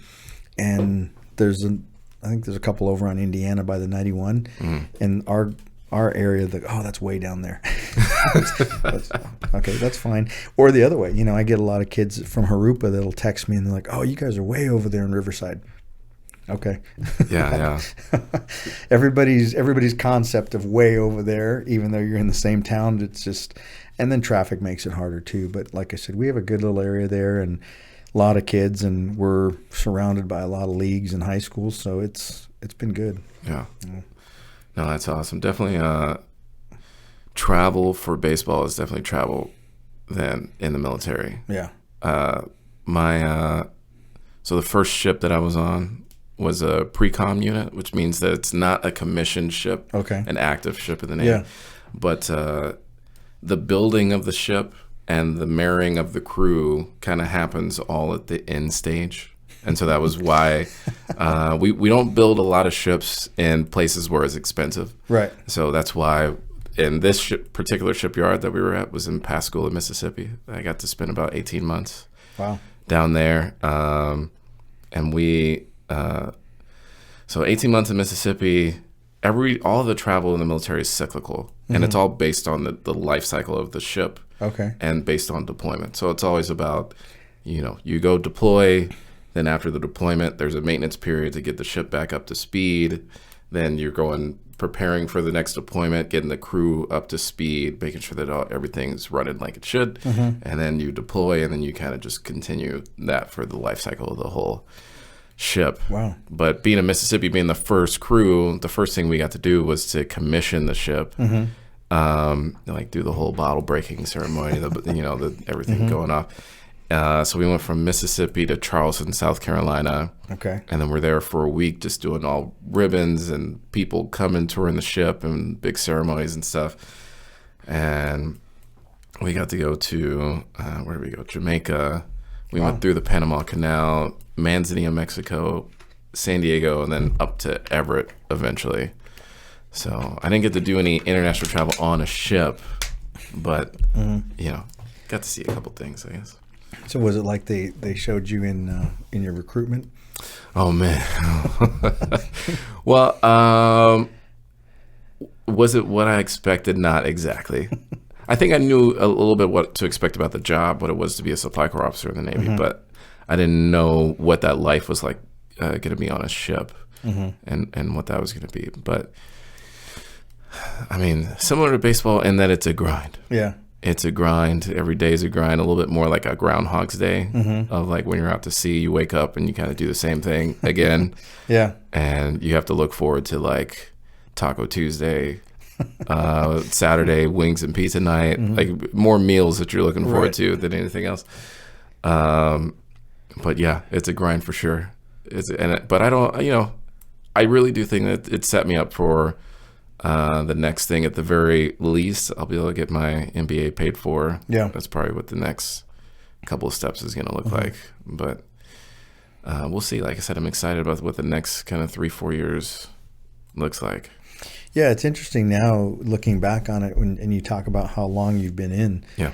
It feels like forever now. Yeah, I remember having the conversation with you, telling you I was going to leave. Yeah. And I think you gave me some good words of wisdom. I was kind of pretty much already sold on it by that point. My dad had been a Marine. He kind of gave me the same little, are you sure? Yeah. Well, so my dad was Navy and my brother-in-law's Army. Yeah. And I'm sure you and your dad have had these conversations. 2 totally different branches. Oh, yeah. Absolutely. There's one good and one bad. No, I'm kidding. Anybody from the Navy. But as far as accommodations and the way you're taken care of is what I meant. Yeah. No, there is a very strong rivalry between the Navy and the Army, particularly. Sure. Yeah. And that's mostly expressed in the Army-Navy football game. Oh, okay. And then kind of like shake hands, and then we're friends the rest of the year. But yeah, they talk about the accommodations. Actually, my dad was in Guam, and my brother-in-law had done trips over there too. And he's telling my dad about this, and he's like, none of that was there. He goes, we just had the base and weeds and water. Yeah. And the way my brother-in-law, there's a Baskin Robbins, we got a weight center, we got this. He's like, that was a club, because you weren't in Guam. It was in the same Guam. Yeah. But so definitely the branches have different views of accommodations and things. Absolutely. Bahrain's kind of the same way where, well, I mean, there's an evolution of a lot of our overseas bases, but Bahrain today is pretty accommodating. I mean, most of the places in the Middle East are not created equal. Bahrain's a pretty prosperous country overall. I was living in a nice high-rise apartment while I was there that didn't exist. The island chain that the apartment was on didn't exist 10 years ago. They're doing like a lot of man-made islands, dropping sand and expanding their footprint a little bit out there. But interesting, I would say the least. Yeah, not a Rialto, but very interesting. Well, the pictures look nice when you see them. Yeah, and you look at some of that stuff. I'm like, man, how do they pull that off? I don't, But that's the one part now with social media, you see so much of the world on there. So the pictures are a little different than looking in travel brochures than they were 30 years ago. So there are some more places that look a little more interesting than they did before. But, talking to people that I know, what's the time for you? How long did it take to get there from here, San Diego? Like travel time? Oh my God. Well, no direct flights. Okay. And the military flight from there, I think we left I left San Diego to get out there. And I went from San Diego to Norfolk, had to do overnight in Norfolk, Virginia, and then went from Norfolk, Virginia, I believe, to one of our bases in Italy, Spain, and then to Bahrain. So it's about a 3-day process kind of to get you out there. So 24 hours roughly, maybe more. Of straight travel, but there's a lot of wait to everyone. Right. It's no like you land and we catch the next flight. It's like And you weren't wearing a Hawaiian shirt and a hat and Not exactly. Not exactly. It was a little. I remember we were in San Diego a couple years ago, and we went to the Balboa Park there. Yeah. And we were kind of walking around, and we're getting out of the van, and my dad's there's a younger guy in his Navy. I guess dress whites or something. Yeah. And so my dad's talking to him, and he's about the same size as my dad, and my dad asked him, can I, so he touches that, and I'm like, yeah, that's that really nice stuff, because I found my dad's, and man, that thing's like a burlap sack. Oh man. I mean, and it's thick too, and you hold it up, it's just heavy, and he wasn't a big guy, so I mean, this shirt's like a medium, and I picked that thing up, I'm like, man, you had to wear this? He goes, yeah, we had to wear that in the summer and drive home, and it's funny, he's admiring this guy's, day-to-day uniform. He's like, man, that's nice material. I'm like, yeah, it's probably a lot cooler too. It's funny but yeah, it's just interesting because I never served, but all of my uncles did, and people listening to that. And it's definitely like I said, you've got to be mentally tough, and you've got to really get your mind wrapped around 4 years at least. Yeah. Because it's different to live that lifestyle. And I mean, you'd know better than I would, but that lifestyle is definitely not for everybody. Yeah, I would say there's certain aspects about having been an athlete. I mean, we talked about mindset a lot. Yeah. That translates very well to being in the military. Yeah. The camaraderie, the sense of togetherness. Mm-hmm. I mean, a lot of it is because, we're out there doing some difficult jobs away from our family, mm-hmm. That brings people together. So I would say there's a lot of transition. I think baseball made that a little bit easier for me. I was also a little bit older. I'd already had a couple jobs under my belt. Yeah. I'd had a boss before. Mm-hmm. But there's some aspects about that transition I think that made it a lot easier having been a baseball player. Mm-hmm. But like I said, I've enjoyed my career. It's been a good run, definitely. And I'm excited about what the next kind of 3 or 4 years is going to look like. Yeah. I'm curious too. Like I said, I'm hoping that new job pans out and San Diego becomes a little bit more more prosperous for you, so maybe you can expand into, that's a rental house, and then you get a bigger one, and you're on the beach, and that's maybe as you're going to work, you can eyeball some spots on Point Loma there. I'll keep an eye out for you. Or Coronado. That's if you drop a spare $2 million, I will keep an eye out for you. Well, you know what? I've got a bag in my car. Okay. But I've got now we're trying to afford Riverside first. But so that's the other thing I was going to ask you. So tell me about the house, because I see the pictures. Yeah. And I see that you're doing all kinds of projects and renovations and things. So how much of the work have you done on your own? Zero. I thought you were, because I don't trust myself with it. I mean, well, that's not entirely true. I did paint. So I have a back unit that I'm renting out right now. Okay. I did paint the back unit. Okay. And it took me a week because I didn't take any time off of work to do that. So I was doing it after work at night. And so it took me a lot longer than I thought. But, we talked about relationships in baseball. The contractor that I hired to do most of the work for my house is a guy that I knew through baseball. Sure. My friend had coached his son, who's playing, Division II balls in the Midwest right now. But it was a baseball connection, and they were able to do most of the interior work to the house in 30 days. So I was able to get a lot of stuff done before I moved in, thank goodness, and wasn't ripping up carpet while I was trying to put furniture down or anything like that. But I closed on the house December 16th, 2020. Okay. We did 30 days worth of interior renovations. And then lately, all the stuff I've been doing now has been to the backyard, and also hired another contractor to do a lot of that work. So finding a good contractor these days is like, he's worth his weight in gold. I love this man. So they've been doing good work for me so far. Was it hard to find just someone to kind of do timely stuff? Or is it, because what I've heard of people over the last year is everyone's busy. Pool guys, floor guys, roof guys, everybody's just inundated with work now. It was, I think, having the relationship with the contractor for the interior stuff, because I was on a really tight timeline. I wanted to move into the house. Yeah.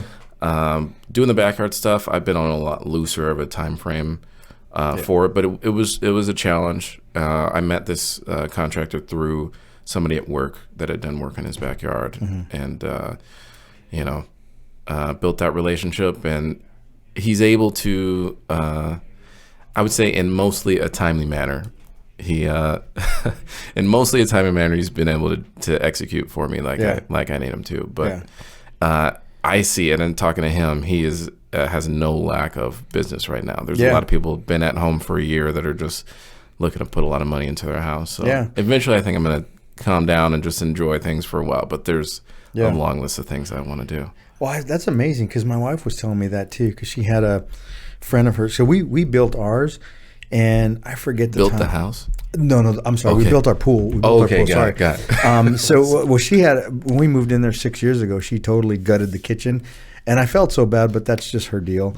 The lady that we bought it from, she's showing us around, and she's proud of what she did, because she just rebuilt the kitchen. I'm sitting here thinking, it ain't gonna stay. Yeah, we're ripping on it. It could be. I mean, the tags could still be on it, and it's coming off.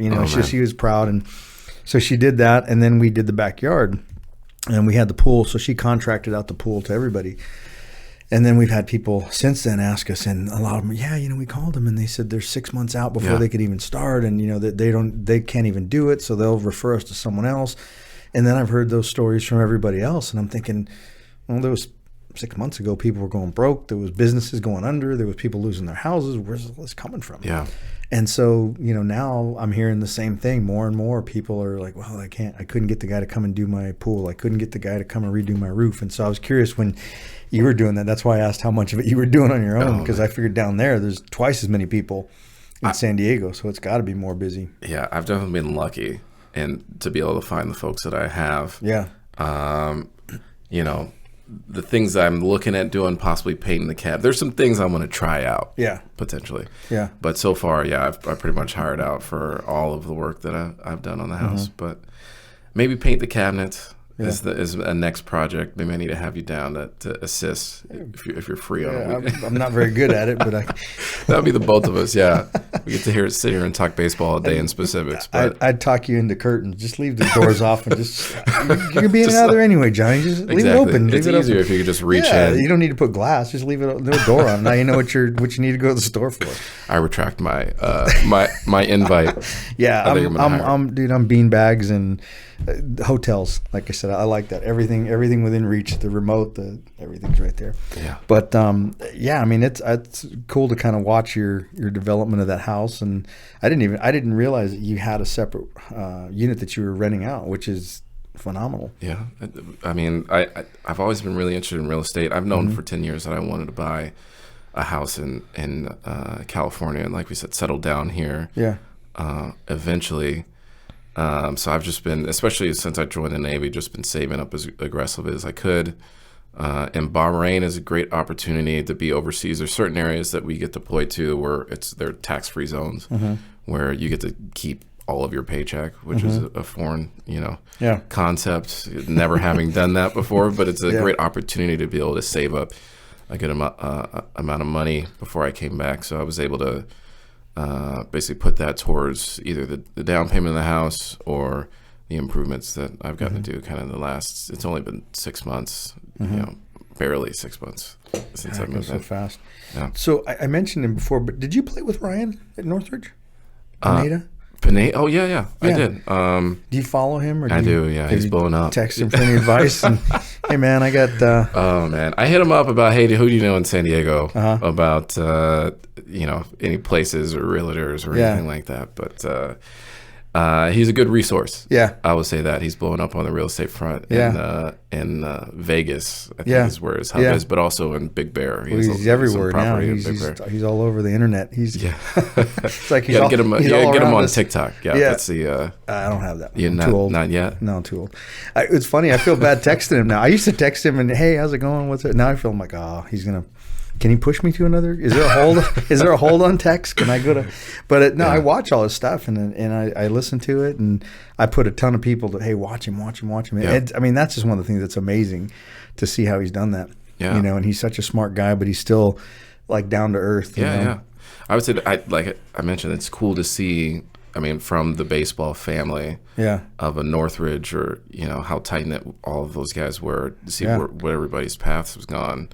And so we have we got the Pinedas out there. We got a lot of guys doing just a ton of different things, but it's just cool to follow along. Guys getting married, having kids. Yeah.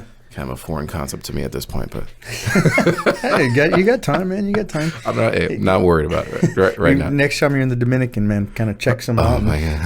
Adopt maybe like a 4 or 5 year old, but make sure he can exactly see what the transfer looks like. I don't want to see how that is. Just roll him a couple baseballs and see how he does. Exactly. But he's got big feet, he's got big hands. That's the ones I want. I want somebody that can. No, but with Ryan, what's so funny is that he's one of those that I remember when he was, I think it was like his second or third year, he and I were talking, and he was talking to me about interest. There's nobody really talking to me, and kind of that size thing I think was getting him. The height wasn't the issue, but he never really filled out. Like, he didn't have a body to get big, but he was always just a good player. And I remember arm strength was like 89, 90, a little bit above average. Yeah.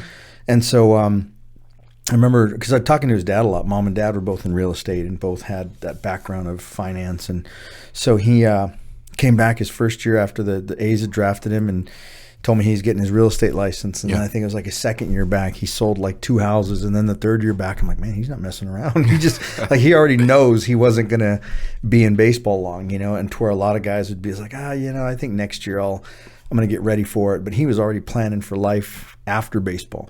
So when he was done, he'd already kind of hit the ground running. I think his third year home, he'd already sold 2 and bought 1 or something like that. But it's just this progression now, because a lot of people only see him now. Yeah. And now he's like Gary Vee or all these other guys. These people that you don't really know or you don't understand the story on. No, this guy, he didn't just get this money inherited. He worked his tail off, and it started a long time ago. Yeah. So that's what the cool thing is, because a lot of people you see, it's that iceberg picture. You only see the top. You don't see all the stuff that went on before he got there. Yeah. No, I think my junior year, I think Ryan had come in as a freshman. Okay. So I got to see some of his the evolution of him as a player. What stood out to me about him was that he was always a talented guy, but I felt like he was very polished. Yeah. Like, maybe not the most to wow you about on the ability end, but he had he was a very polished, clean player. The way that he played, the way that he fielded. But great guy, great person, great a lot of drive to him, and I think that's what's been the reason for a lot of his success, because he was hungry for it. Yeah, at least very early on in that transition away from baseball into what he's doing now. Well, it's funny because you had mentioned earlier that you hadn't heard the story about how you ended up at Northridge. Yeah. Did you ever hear that one with Ryan? No, I don't know. So when I was with the baseball factory, we'd gone to Vegas. Oh, the baseball factory. I remember the baseball. Yeah, and Bishop Gorman was, I think it probably still is, I don't follow it as much, but one of the big high schools there with all the studs and guys transferring in there from, and so they had a couple of shortstops, or a shortstop and a catcher or something like that, and we're flying in there, and the night before, all these guys were going through the cards and like, yeah, this guy's supposed to be the number 1 top 10 draft, this guy. So we're hitting them, and I don't really listen to all that stuff because I feel like it kind of focuses me on, and I'm looking for them to be better. Yeah. So, I'm watching these ground balls, and I'm watching Ryan, I'm watching him range, I'm watching him throw, and then I see him pitch. And so I'm doing the pitchers, and I'm watching this guy, I'm like, ball's moving, he's got this big 12-6 curveball, and this little guy. And so we're at the end of the thing, and I'm putting all these numbers on him. And like, you like him better than these guys? I'm like, that's what I saw. Yeah. I just liked everything about him, the way he carried himself. He didn't do anything that told me he shouldn't belong with those guys. Yeah. And so afterwards, I pull him over and I said, hey, what are you doing after high school? You got a place to play? I go, you got a guy with all this stuff. You got to have someplace. No, he goes, I was probably going to enroll in UNLV. He goes, because it's free for Vegas guys. And I'm like, really? He says, yeah. I go, you don't have any other offers? He said, no, not really. Just some local JCs and things like that. I go, let me get your information. And so I took a picture of his card and I sent it to Mark. Yeah. Said, I got this guy. You'll absolutely love him, blah, blah, blah, blah, blah. And they start communicating, and Mark tells me, he goes, man, he's a great kid. He goes, he's an amazing, and then he goes over there and does what he does. And, but the biggest thing in talking to him was he had that same even keel like you did, that same even keel that Mark did, that same between the ears kind of, that with talent and athleticism is a really dangerous, I would love to have 9 guys like that. Yeah. That's harder to find. You can take guys and make them baseball players, but you can't make them smart or X and those guys. And I kind of feel like if you had 4 or 5 guys that had the ability to become coaches, between the years after, you'd be a better team than guys that had just athletic ability, because those guys will figure out a way to beat you. They'll make those adjustments on the fly, to where if I've got to spoon feed guys all of the adjustments, we're never going to react fast enough. Yeah. And so it's one of those where it just kind of worked out more personality-wise with him and Mark, and that's essentially how we did. So every time they'd come to town, I'd talk to his dad, and same thing. But it was one of those, it was more of his personality than it was his ability. I mean, I knew he could play there, but I knew the personality would be a good fit from him. That's the Curtanian connection. It is, yeah. Yeah, I mean, and like I said, we've talked, and I joke with him more about the two guys I tried to send him than he passed on. Yeah. Both of them ended up getting drafted. Oh, really? But, I always tell him, like, you could have had him.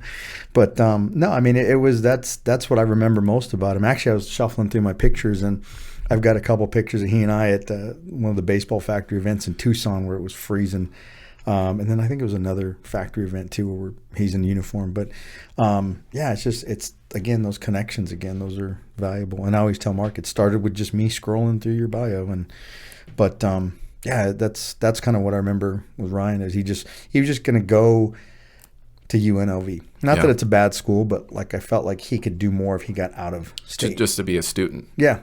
Yeah. Yeah. Oh, wow. I think California would be great for him. I think he would have been in California D1 as opposed to, so it worked out for him. But that's how he ended up there. Yeah. Well, Northridge was a unique school in the sense that I think they had to be a little bit crafty around how they recruited. Right. A lot of the top tier talent that we had there while I was there were some players that maybe went to other programs, right, and maybe for whatever reason, academically or anything else, ended up at a Northridge for maybe a second opportunity chance. That live arms throwing 96, 97. We only had a few of those. Yeah, but a large majority of the guys were guys that had some intangibles, had some ability that we were going to have to stretch and develop. Versus what I imagine recruiting at a USC, UCLA might be a little bit easier. Yeah, easier in some different aspects, probably harder than others. But right. But the name brand recognition of a Northridge wasn't front and center. When I heard Northridge, I heard Division I, Big West opportunity, and I was jumping at that. Yeah, as soon as I could. But super proud to have been a Matador. They're doing some good things with the program. Yeah. I think right now, they're heading in a really good direction. Yeah. Well, what's cool about that is that's one of those schools, like you said, it's a Division I, but they're never going to outshine, not on the field, but like if I walk in and I show you a beachfront property, or I show you, and the one that's inner city or in the middle of California is a better value by far than this one. But you always had those guys that were D1 talent, that they were just a few turns and maybe a little, buff polish here from being those UCLA guys. But when you go to like a UCLA, they need you already shined. They want that car right off the lot, ready to go. Yeah. Northridge, you got to get these guys, and you got to find that way to get that talent out of them. It's there, but it's going to take you a little more time to get that thing running. But those are the kind of schools where guys can develop other tools. I mean, you look at just the list of guys that you played with, or the guys that we've been talking about, how you guys all came out on the other end. It wasn't through baseball, but all that experience that you got and all of the things that you learned in that environment. And again, you're kind of off on your own little island up there. It's L.A., but it's not L.A. The Valley. Yeah. Oh, man.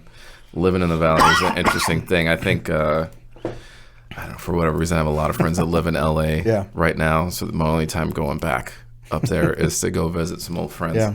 And I'm constantly trying to convince them to move out of the Valley, down to San Diego. But it was fun for what it was. We were really tight knit as a team, and I think a lot of the athletics were really tight knit as well. Yeah, where we would hang out with some of the soccer players, the volleyball players on certain days. Possibly because we were like on our own little island of LA. We weren't in the city. We were kind of in the Valley, and most of what we had were each other and the connections that we built. Most of the teams had a baseball house or a volleyball house, or where a bunch of them live that we could all kind of commune at. So it was as far as playing experience, I had no idea what to expect.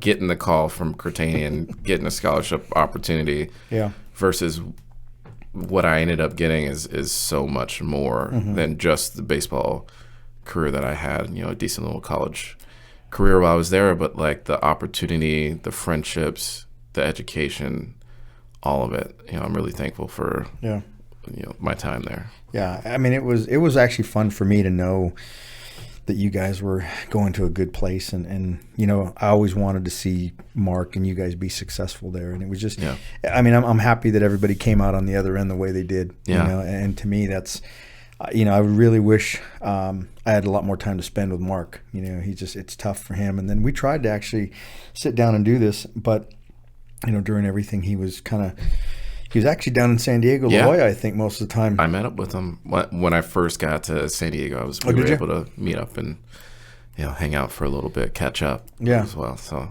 I hadn't seen him in a long time. I got out to Rancho Cucamonga a couple years ago. When he was the manager over there. Yeah, and I spent some time with him there. But like I said, I still haven't mastered the online podcasting, so I missed out on a lot. But we're trying to actually get around again. So this summer, next weekend, we're going up to Seattle, like I was telling you. So I bought a camera, and Adrian's going to show me how to use it. So I'm going to sit down with Donnie and try to catch maybe their softball coach or someone when we're there. But then in September, I'm going to Hawaii. My daughter's best friend's getting married. Nice. And so Dallas is the head coach at HPU. I thought he was at one point. He was the youngest head coach in Division I, Division II. But he and I are going to sit down, so it's easier for me to take the camera and try to figure out how to work it. Nice. But I don't have a good track record with cameras. My factory guys will tell me that. We used to carry 2 cameras sometimes, and my job in the bullpen was to turn it off and turn it on when the pitchers were changing. I had it backwards. So I was shutting it off when they were pitching, and I was turning it on when they weren't. Oh, man. We got this video of just this blank mound, and then all of a sudden... So we'll leave videographer off your resume. Great coach, mentor, businessman, videographer. We're just going to line that out. Yeah, believe me, the last time I was on the field, I heard my fill of that, and I'm like, all right, so that wasn't what you guys brought me here for. Off and on, not my deal. I can write and do. So that's actually my biggest fear, is that I bought this camera setup, and I'm going to take it out there, and I'm going to come back with just blank video. So, but I figured I needed one, because I'm not going to get all these people down here, so I better start taking the camera with me. Oh, man. But, that's exactly what I'm thinking. and like I was telling Adrian, I said, I ordered it from Amazon a little late. I'm hoping it gets here by next week before we leave. And I said, so all my video is going to be first time. Yeah. So this will be my first time running the camera, so we'll see how it works out. It's going to be great. Just make sure when you press on that it's on. There should be a little red blinking light on the front end of it. I think you should be good to go. I'm going to need to get some nail polish or something and highlight things I need to focus on the camera. So that's too funny. Yeah, that's the most nerve-wracking part. But it's venturing out. I'm trying not to be too baseball oriented. Trying to venture out. And on the same thing, you remember Saida Joffrey? I think so. Yeah. She's around the same time. She used to work for the Record, the Rialto Record. Yeah. Okay, yeah. Oh, yeah. Way back then. Do you still get that? Yeah. You get that sent to you in San Diego? Yeah.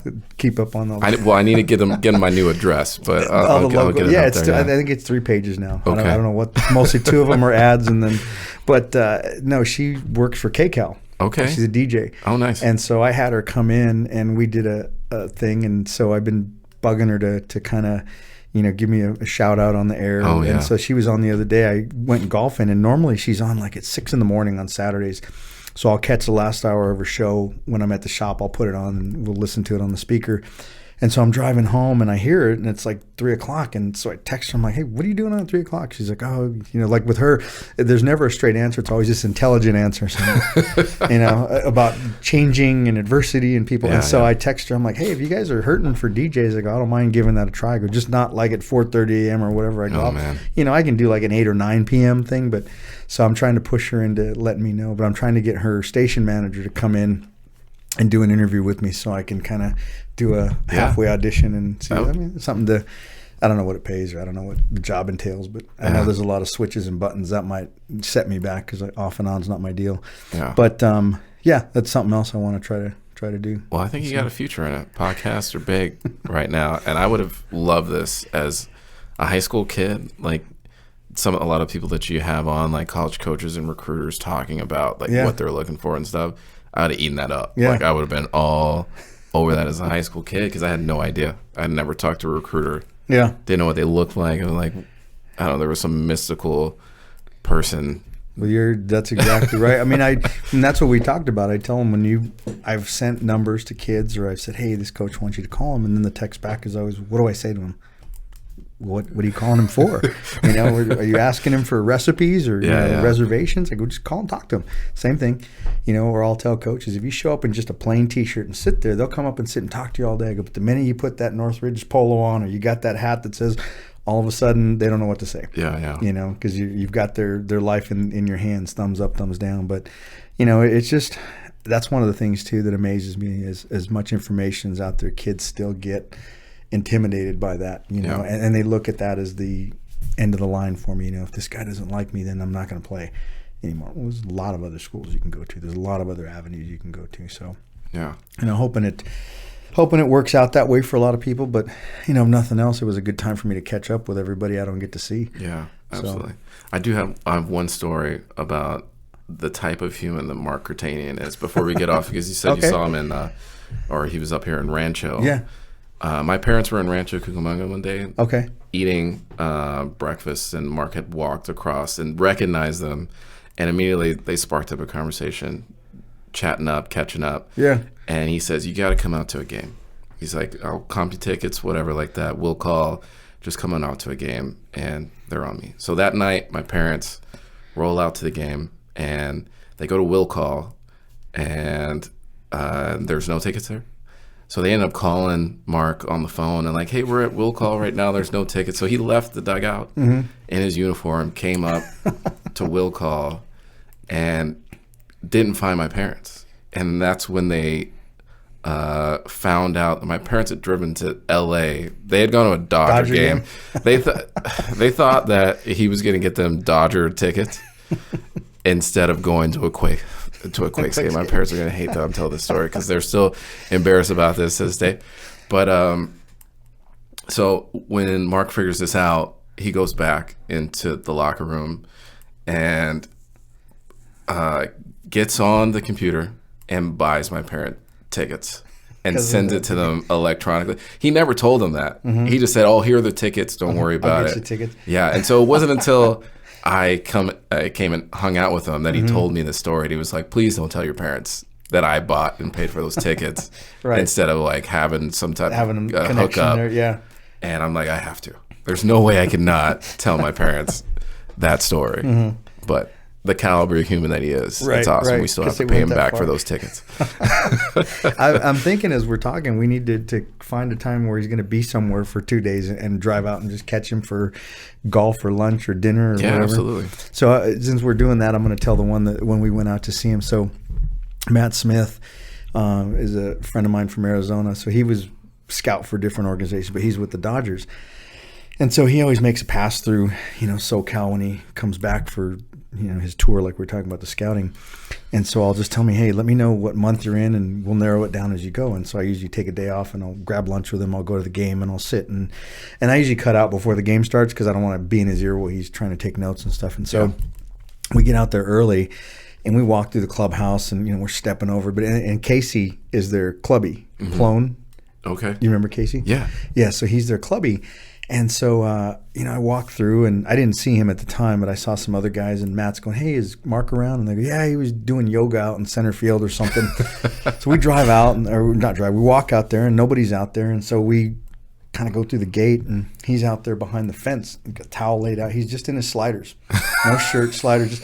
He's like, and he's brown as can be, tan, and he's just sweating it up. And he says, hey, he comes over and gives me a hug, and he's all sweaty and got his towel off. He goes, yeah, come with me. So we're walking across the outfield, and we go into the clubhouse again. And I told him, I go, hey, is Casey around? And played for me. He's in front of a couple of the guys, and he's like, hey, tell everybody in here what kind of player Casey was in high school, because he has a pretty good story about how good he was. I go, is he around? Because I don't want to make him mad. And so we start talking, we go back out, and so Matt and I are sitting by the cages. We got the little lawn chairs, and we're watching these guys come in, and Mark's talking to us, and he goes over to the end of the cage. There's a rail, and he's just up there. He's doing pull-ups in his sliders, just, you know. And then he comes out, and so the cages are here, and there's a kind of a shadow right here. And so the shadow comes out where it's in the shade, and then it's in the sun. And so he lays his towel out in the sun, and he's talking to us, and he's still sitting there stretching, just flat out in his sliders. And we're having this full-on conversation, like, nothing happens. And gets up and he says, "Oh, okay, I got to go in and get ready for the game." And so I walked in, and Matt goes, "That's why they love him. He's so unique." Yeah. And I said, "Yeah." Oh, I go, if it wasn't Mark, it would have been a little awkward just sitting there talking to a guy doing exercises in his sliders. But it's not anything I hadn't seen before. But yeah, just that laid back kind of. And if you'd never seen a professional game before the game, that would not be what you would think of as a manager, compared to the old school. You see the pictures of the guys smoking or the guys in the locker room, but it's one of those things where if you know Mark, that's totally not odd. Yeah, not at all. That's his personality. Not at all. I have a couple of college stories, probably very similar to that. But no, that's the beauty of baseball, though. I feel like they allow you to be your own personality. There's an evolution, like you said. Probably there was more of a cookie cutter representation of what a manager used to be. Right. But I think now more than ever, players are like being empowered to bring their whole selves, who they are, their personalities. Yeah. And I think definitely Mark is leading the charge on that. He is, who he is unapologetically. Yeah. And I think his players love him for that. At least, I mean, we did definitely at the college level. It's got to be the same now. Yeah. Yeah, it'd be great to sit down with him and do that. I gotta get, actually, he's got a birthday coming up. Okay. Now that I think about it, I want to say Sunday. All this right. Sunday coming up. I should know. But this Sunday. So I don't know. Do you want to sing happy birthday to him here, and I'll see if I don't. Oh, you don't? Okay. Aggressively, I do not. I will say happy birthday into the mic. Happy birthday. Happy birthday, Mark. Well, this will probably be out way after your birthday, but we'll save it for next year. But yeah, I just remembered that. I've got it in my book. I have it in my calendar, so it pops up. But I definitely need to get him on call because I meant to get out this year to spring training, but with everything that was going on, I had guys tell me they weren't letting them leave the facilities and they weren't letting people in the back. And also, for me, it wasn't worth it if I couldn't hang out with those guys. So I stayed home. But now, hopefully, things are opening up, so he'll be able to be local. Or I don't know specifically what they have him doing right now. Matt had told me he was going to be more like a special advisor role, so I'm thinking he's going to be moving around. So I need to find out if he's going to be making a Rancho tour or somewhere close where I can catch him. And golf, golf. Invite me, I'll be there. Yeah, are you a golfer? Good golfer? I'm a golfer. A golfer? Well, no, we're fine. Hey, I cracked 115 last week. All right, nice. Well, actually, first time I kept score. So, and those were all legit. Every time I had to take a ball and chuck it back into the green, I counted that as the way I was supposed to. Okay. So I figured that's +1 on the. Yeah, I did. I did actually add that, and I can proud to say that I don't think I got. Well, so how does that work? 18 holes? Yeah, if I had gone over 10, I'd have been like in the 180s. Okay. So I actually didn't go over 10 on any holes. Yeah, nice. That's all right. It's a starting place. To me, that's I don't know if that's, I have friends that golf and like, oh, I shot an 88. I'm like, a big deal. I do that on 9. Yeah. I don't need 9 to do that. Most sports, the higher the number, the better. So I think your triple digits is, impressive. And I actually, what I was doing prior to that was I was just counting how many golf balls I came back with. Okay. So if I came back with more, then, and I figured out there's a lot of opportunity when you go off into the bushes and the trees and things. Yeah, I can double up. I lost 1, but I found 5. So it's not costing me any more than it would, but it sounds like we'll probably match pretty well. Yeah, I think we're going to be about the same. Yeah, and I'm learning that's actually it's as long as I can keep the competitive part of me away from golf, I'll still enjoy it. But if I start frustrating myself I lost $47 worth of golf balls today, then I probably it won't last too long. So. Well, I have some mental exercises we can go through. Do you? And I did notice that when we started golfing early, John at the shop, he books like the 650s.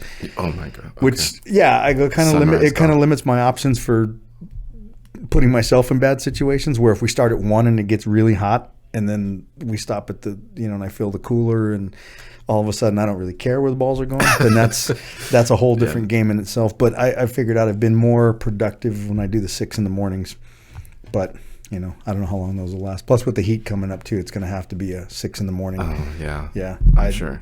Especially with the way I play out, I would lose interest after 9 if it's over 100.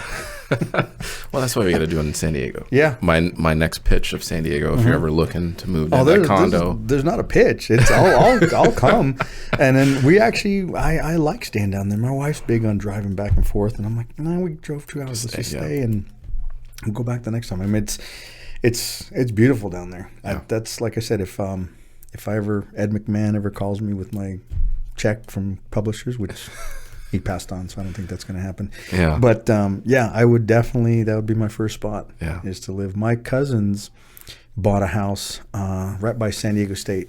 Okay. They've had, I think I probably have like 6 separate second cousins. Yeah. That have gone to like different JCs down there in colleges, so they kind of bought the house as a retirement, but each of the kids have been living there while they're going through school.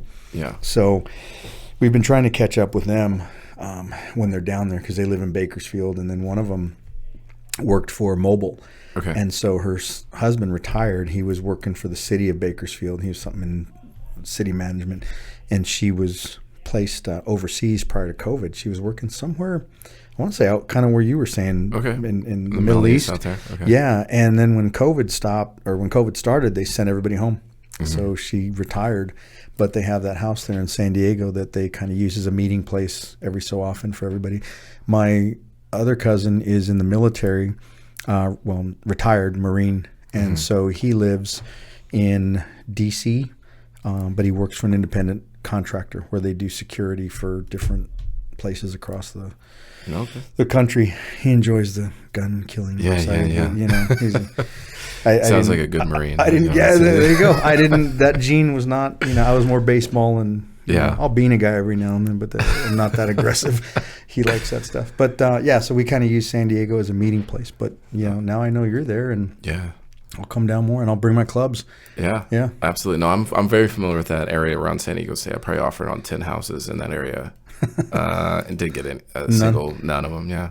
Well, I mean, it was last year was an exercise in patience and failure for sure on the housing market. So that was probably one of the biggest areas that I wanted to live, because I was so concerned with like rentability and renting out to whoever. I felt like having a school nearby, a major Cal State like that would be a little bit easier. So, and it's a nice area. Yeah, I really enjoyed it out there. I don't, we've actually done that too. Because going back maybe 6-7 years ago, me being the selfish bastard that I am, I started throwing my own birthday party. Nice. And so what I would do is I would just tell my parents, my daughter, I go, okay, we're going to pick some place, and we started with hotels. We just get double hotels adjoining, and we play cards and tequila and everything. And so then we started doing Airbnbs. And so we found a few different ones in there, and there hasn't been a bad place yet out there. Everything's close. We kind of find little local places to hang out, and we'll do an excursion, and it's usually football season in November, so we'll pick a Sunday where we'll find some place where they have all the games on and go watch the Dolphin game. And so mine is everyone else that started doing it in my family, they wanted to try different places, and I'm like, no, I want to go to San Diego. No, I want the same thing, because I know where everything's at. I know that there's no place there we can go that I won't enjoy, even if we do nothing. The beach is there. There's so many different ones. I mean, we did I always do like a Petco tour, or go to Coronado, which is fun because there's places there to hang out. We did the 2 times we did the harbor tour with which is nice because just hang out, and it was cool for me because I was telling you my dad was Navy, and listening to him tell me stories about that was right there was where our ship was parked, and this is back in the had to be like in the 60s. Yeah. You said they're in their 70s now. Yeah, so he was like 60 before I was born, so it was like between 62 and 65. He was telling me how he was stationed down there, and he used to hitchhike on Fridays. Yeah. Back up to San Bernardino. Oh, wow. And he's like, he goes, as soon as we got out, he goes, we tried to get to the road because there was a certain timing. If you didn't get the bus that was going up to San Bernardino, he goes, you had to try to hitchhike. Oh, wow. And I was like, from San Diego to San Bernardino? He goes, He goes, all of us did it. Like, okay, well, probably wouldn't happen now, but yeah, that's so crazy because my dad's told me a similar story about but his was like a everyday getting to work. where I can't remember exactly where they lived, but it was somewhere in North County, possibly. And he said he would just put his uniform on, walk up to the freeway, and then just start walking southbound. And he said in 5 minutes, a Marine would pull over, pick him up, and then obviously they're going the same place. Isn't that amazing?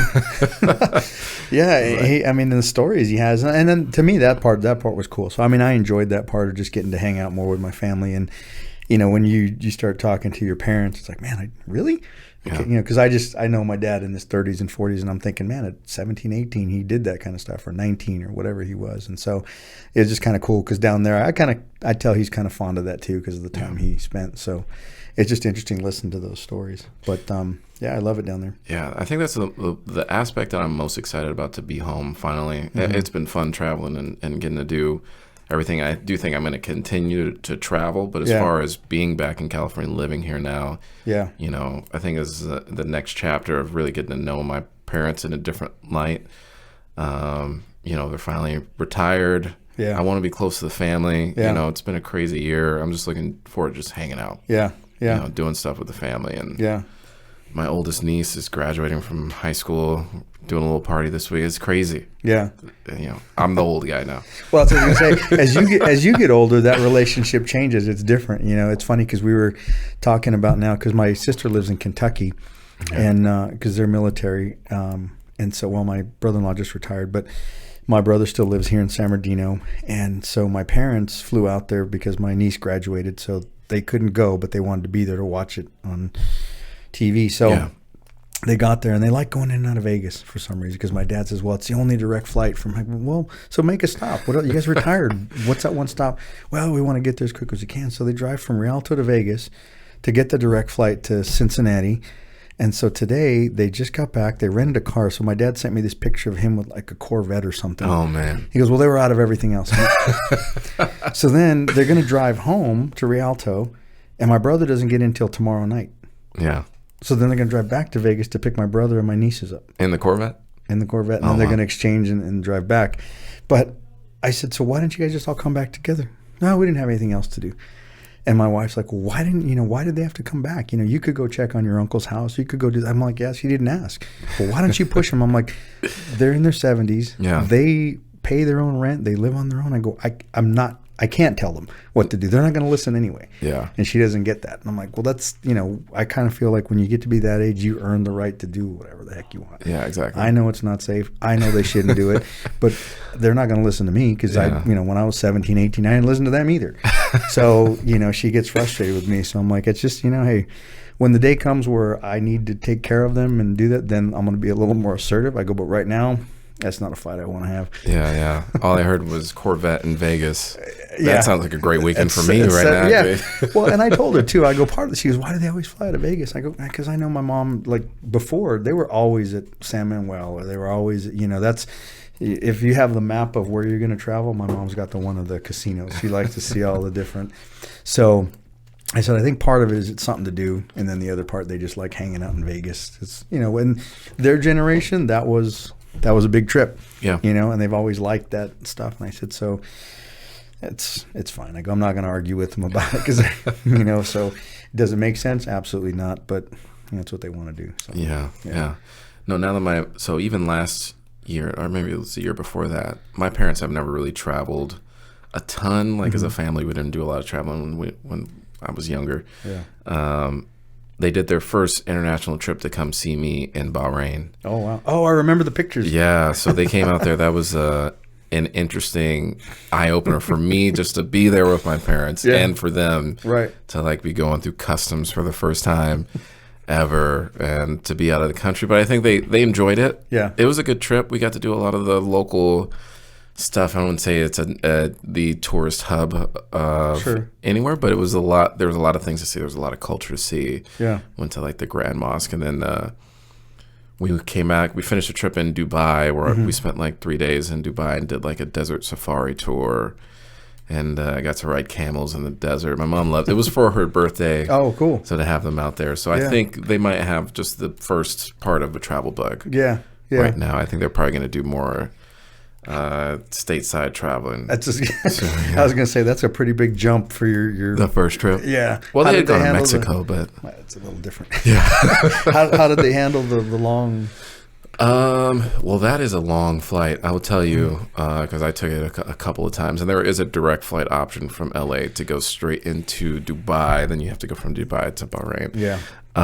They handled it as best they could. You know, that is a you need a day to recover at least. That's a long flight. Yeah. And like you said, then the flip of the clock is a big deal. Yeah. So, but they took it like troopers. You know, they were excited to see everything.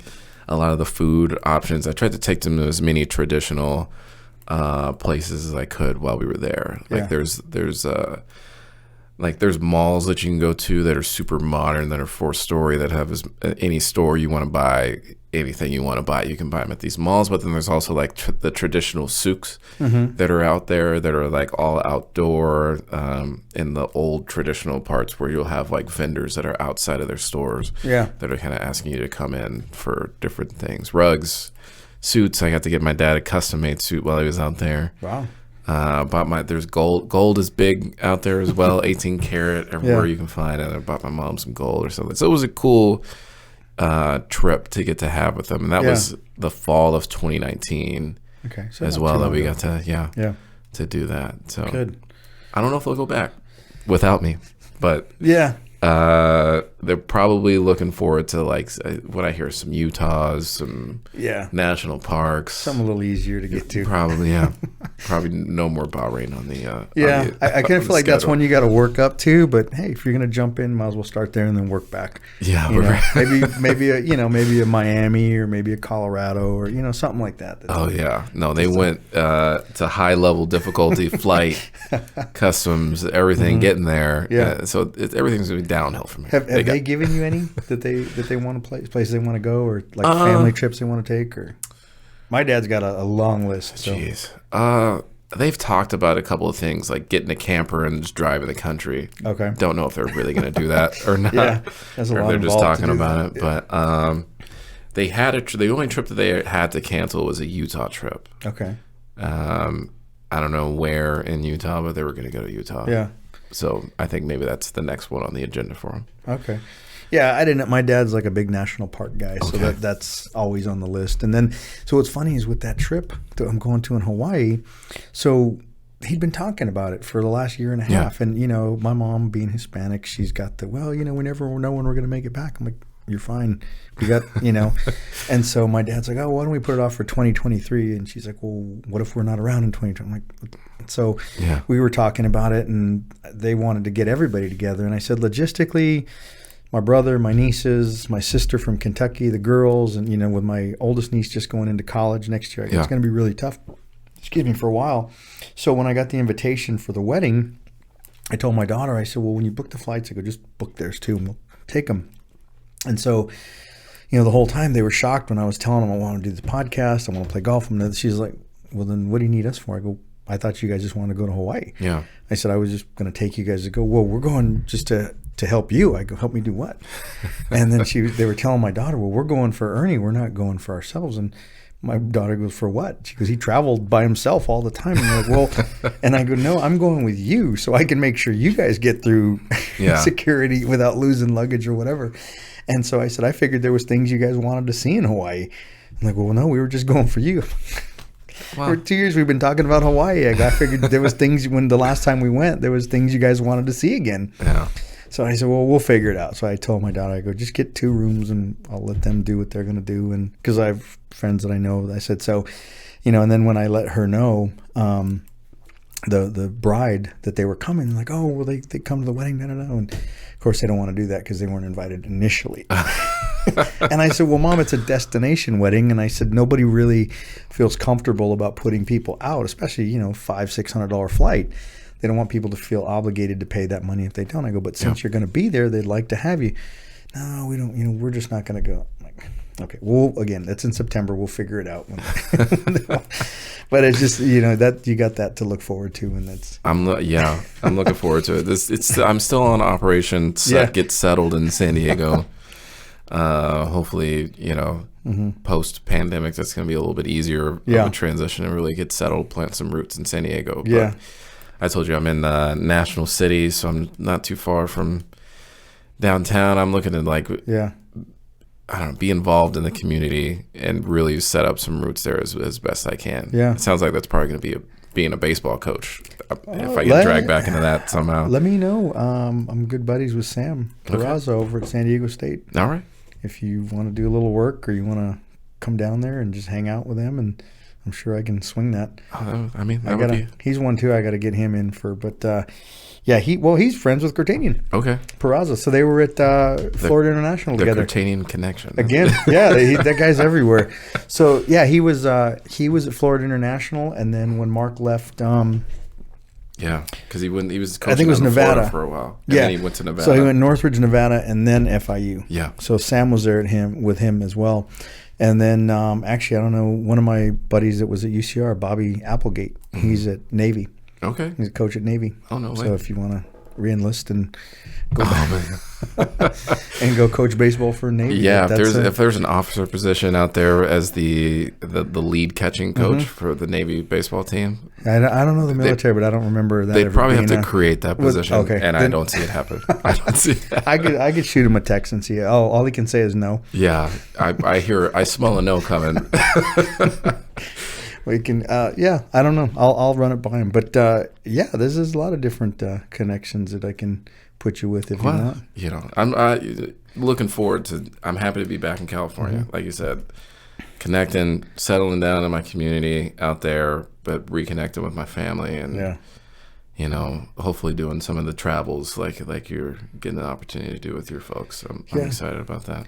Well, I mean, it's going to be good to have you back. I got to say, kind of in a self-serving way. It's going to be. I'm looking forward to those trips down there, and like I said, I've got some little connections for Padre games, so I'll come down and we'll hang out and come and watch a game, and just I'll try to match one up where someone that I know is on the team that comes into town, so we can kind of go from that route. That'd be awesome. I think hopefully when things open up in a week or two. Have you been there yet? I haven't. Not since I've been back. Wow. Okay, but you were there before, Petco. I've been there in the past. I just haven't been since I've gone back. I know there's some restrictions on ticketing. Right now, but I'm hoping that in the next couple of weeks that opens up, and I'll definitely be there as soon as. Yeah, that's actually. I mean, it's still one of my favorite parks there. We went. I want to say about a month ago. The young man he's got season tickets, and actually, ironically, they lived in Palm Desert, and then they moved out to Vegas for his dad's work, and he was actually going to be on the field crew for the Vegas team, and then the pandemic shut everything down, and so he's still season ticket holders, and so he had texted me and he says, "Hey, I got 2 tickets for the Padres, and we come down." For him, Vegas to San Diego is not a big deal because he drives it all the time, but he said, "When I'm not using them, let me know. I've got 2." So we went, and they're kind of just off the right field foul pole. But he texted me and he asked if we'd both been vaccinated. He goes, because they're opening up some more options for me to buy seats in a different section where I could get 4. So I said, just let me know when they open up and what they cost, and I'll probably buy 2-3 games from you and just go down there and hang out. And it was different when we went. It was just good to be back watching a game, and it was more just again, I enjoy being there at night. There's just so many things there to do, and it's the whole vibe in general. Yeah, so, I'm excited to get back out there, definitely, for sure. But I have a question for you about like some of the players that I got to coach. Like a DJ was his name, right? How are some of those guys doing? Wow. So funny thing, he's not a catcher anymore. Oh yeah, because he grew like a foot since. So I'll have to send you his Instagram thing. So he's actually big time now. So So when he was there, was he in high school yet? I think he was in high school, but he was still like maybe 6'1", something with a 5 something manageable. On the front. Okay, so he was at Valley View, and kind of had some issues with the coach. He wasn't getting a lot of time behind the plate, but he was still kind of growing, so he was at that awkward stage, and he'd started pitching, and so he, when he got, I think he was like a junior, they weren't letting him throw a lot. He had the issues, and they'd come to me and ask me about options, and I said, so I talked to Madrill over at King and said, I got a guy, here's a situation, what are his chances over there? And so I'll fill you in later, but just kind of broad strokes. He does really well at King. By the time he sat out his transfer time, he really only got a couple innings on JV and then a couple innings on varsity. So he goes to Central Arizona JC. He was actually drafted, though, as a senior. Okay. Phillies had offered him $125 as, I want to say he was a 10th round pick. And then there was a kid that they drafted after him that was, I think, a 12. And he was offered the same amount. But what was funny was after he declined it, they flew him out to Philadelphia for a home game against the Yankees. Oh, wow. Put him up in the room, took him to the game, all this stuff. And I'm like, they got more. They wouldn't drag you out there for that if 125. So he still says no. Goes to Central Arizona. First year, they win the JUCO World Series. Boom, gets a ring. Commits to Hawaii, University of Hawaii. Oh, wow. Okay. Pandemic hits. He gets to come back. Pitches again because the season was half, so they cut off in March. But the way that they work over there, he'd already thrown they'd already played 40 games because they started in November. They'd been playing preseason and all this. So the whole time he's been on the radar pitching and everything. So when he got shut down, he was a little farther along than most guys. Mm-hmm. So they shut the season down. He comes back. So this year right now, they're just destroying it. So he decommits from Hawaii. He's going to Oregon State at the end of this year. Oh, he's cool. like 96, 97. Wow. Filled into that. He's 6'9". Jesus. Filled into that frame. I'll show you pictures of him, and I'll send you his Instagram thing. But he's supposed to go to Oregon after last year, his first year at I think it was even last year, though. They cut down to 5 rounds. I think it was I'm trying to think I think it's the White Sox. Okay. Offered him $10,000 as a 5th last round pick. Yeah. Of course, he's not going to take it. I mean, so he goes from $125 to $10,000.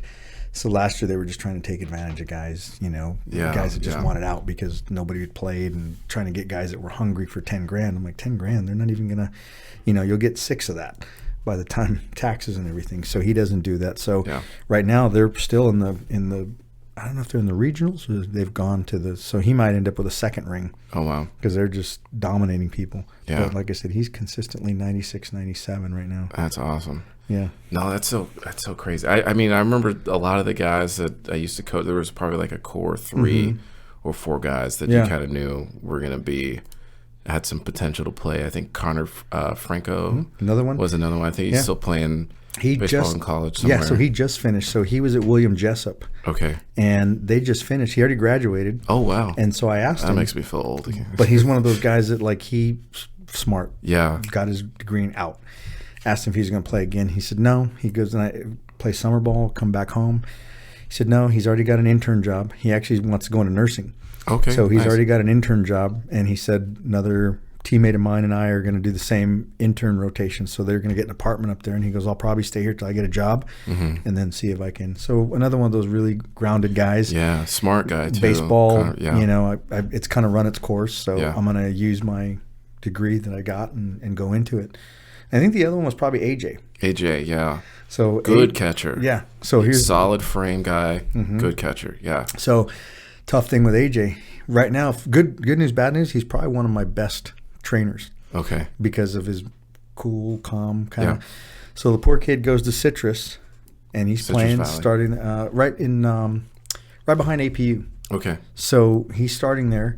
They were just going to move him from catcher to shortstop, and March comes, they shut everything down. He'd been driving from Moreno Valley out to Azusa, and we had told him there's closer places here we can call. And he says, no, the coach is there. I'm going to get a chance to play, blah, blah, blah. So they shut everything down in March, still taking classes. He goes, I'm going to transfer to San Jacinto. It's closer to home. I talked to the coach. They just got a new coach, during the pandemic. So season comes, RCC, Valley, San Jacinto, Chaffee, all those cancel their season. So in the meantime, I said, well, what are you doing? You can help me out with the teams, do like he's been doing. Keep sending guys. Everybody comes back. They rave about him. He's great with the little kids. And I keep telling him, I'm like, well, at least June and July, let me know because I can fill you up. And I said, be better than working a job where they tell you when to work. I can make your own schedule. Well, like I say, how I pay him, but on camera. But he's digging it. And the funny part about it, there's a guy that's a coach from Riverside, but he coaches at Waldorf in Iowa. Okay. And he was watching AJ when he was in high school. always need catchers. He goes, hey, I'm going to contact AJ because I want him to go back with me. So he wants AJ to work out a little bit with him in the summer and go back and finish out his last 2 years at Waldorf, which is an NAIA. And I said, well, talk to him. I go, I don't know how into it he is anymore, because it can be kind of disheartening. You know, you figure he's almost been out 2 years, two seasons essentially. Yeah. You know, and he's kind of transitioned out of it, and maybe you don't want to work at it as hard, or, you know, so I said you have to kind of pick his brain and see where he's at. But, you know, I've told him before, I go, I'd love to have you around all the time as a baseball guy for me. I said, at least until you figure out what you want to do, you can still take classes. I said, you can arrange your schedule around your school schedule. But if you want to keep working out, if you want to try to make a comeback, so to speak, I said, there's a place, you know, it requires you to move to Iowa, but you know, it's an opportunity to play college baseball. Yeah. You know, so I mean, those are your three guys. I hope he pursues it. I had a lot of fun working with those guys. They were part of my core three. Yeah. The guys I could push the hardest. Yeah. You know, I didn't know one of them was going to grow a foot, you know, and probably outgrow the position. I mean, that's not a bad resume builder, because nobody failed. So, you know, and you couldn't help DJ growing a foot. Yeah, like exactly. Yeah, even then. I'm going to say him throwing 97 is because of me. Yeah, you worked as a catching drills that did all that. That's totally joking, but I mean, yeah, it is kind of cool now that you can. That's a cool little tree that you got there. Yeah, I would say I would love to see. I thought AJ was you know, an excellent talent behind the dish. I think I would love to see him see it through. Yeah. Well, what's interesting is that I had somebody talk to me the other day, because when I send them and I tell them how old he is, they're kind of, you know, and then they were telling me, they said, you know what, you were right. He goes, I watched him, I listened to him. He goes, he's really baseball smart. I said, he should be, because he's been around, every one of our coaches that's here has had time with him. When he started, when he was 7, he was doing pitching with me. He was hitting with John. And then I was telling you before he was with Brian Betancourt. And Betancourt is one of the AAA coaches with the Angels now. Oh, wow. So he caught with Brian. And then when Brian left, I didn't have a catching coach.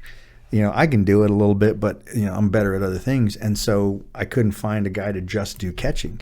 So when you came in, that's when I started giving you the guys that were working with Brian.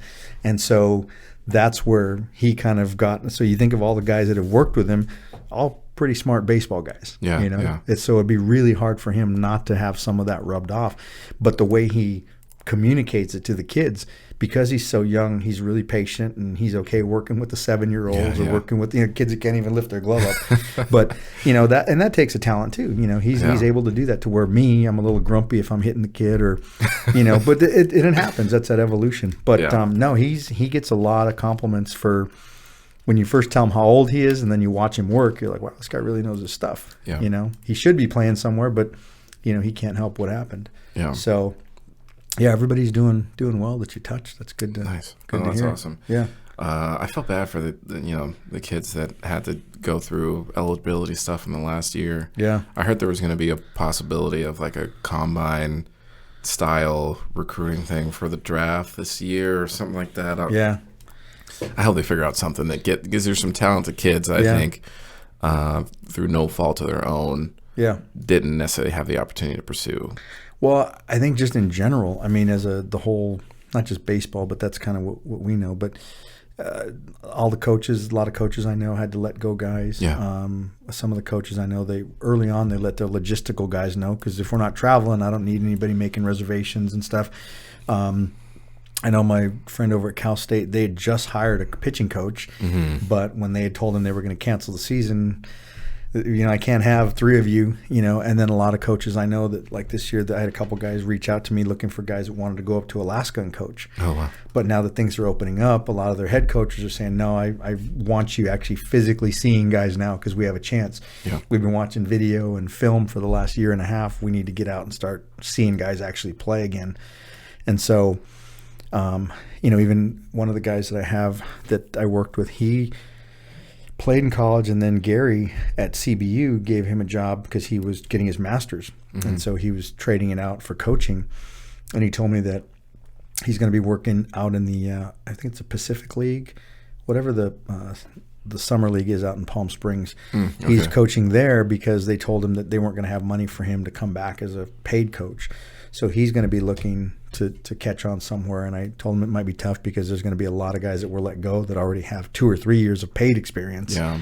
And just like a job, here's a guy that already knows how to do the job. So if I can hire him, I'll do that rather than a guy that's got no experience. So it's just kind of going to be a mess for a while. The rosters, I think this year they'll be able to get over the guys coming back. I don't know if they were going to let guys come back again for a second year, or I haven't really followed it enough to see what they're going to do. Yeah. But yeah, it'll take, I think, at least another year to clean everything up. And then I honestly haven't even paid attention to the draft stuff because everybody's just gotten a snapshot of things, and it's kind of a mess for guys right now. Yeah, I can imagine. Yeah. Lucky that I didn't have a global pandemic going on when I was at college. Yeah. Or else things probably would have worked out a little differently for me too. But yeah, I'm actually glad that I know initially there was a couple schools that shut down their programs and were dumping programs. APU dropped its football program. Oh, wow. And there was some other schools, but I think a couple of them picked them back up. But I kind of thought there was going to be a lot more that dropped because just the funding in general. Some of the coaches I know were furloughed, but they were going to be brought back as soon as money started coming back in. I know there's some schools that were told that they probably weren't going to have a season, and then they ended up pushing through and having some games. So it's just it's curious to see because there's going to be a lot of turnover now, I think. I know some coaches that decided to retire, which opened up opportunity for new guys. And I guess depending on how you look at it, if you've never been a head coach, you don't have to deal with games and recruiting or games and learning the job at the same time. You just had to recruit because you weren't worried about playing or prepping. Yeah. I'm taking over the paperwork. I'm learning all this stuff when I've got nothing but time to learn it. So I think that'll help some of the guys that got new jobs transition. For now when they do get kids coming back and have to do the day-to-day stuff. Yeah. Hopefully there's some opportunities coming out for some guys after this. Yeah. And not all negative, because it's definitely in the negative. It's easy to see how difficult it's been for everybody, but hopefully the recovery is good for some folks. Yeah. Well, and I think just prior to that, I've noticed that there was a big change because a few of the college coaches I know transitioned from college into pro ball. And I think because you take a guy like Mark or some of the other guys, you're used to working with 17, 18, 19-year-old guys. And now baseball's kind of gone to that. We're getting more guys coming in out of high school. We're getting more guys coming in from Japan, from Korea, from Dominican, and they're 16, 17, 18.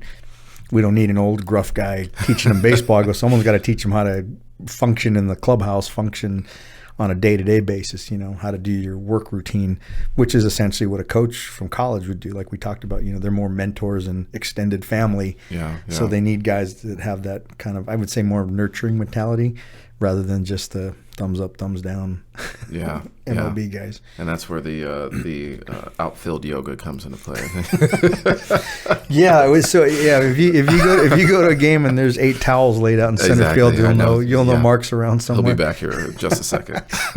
Hold on. This is your warm up. They're gonna play it over the loudspeakers.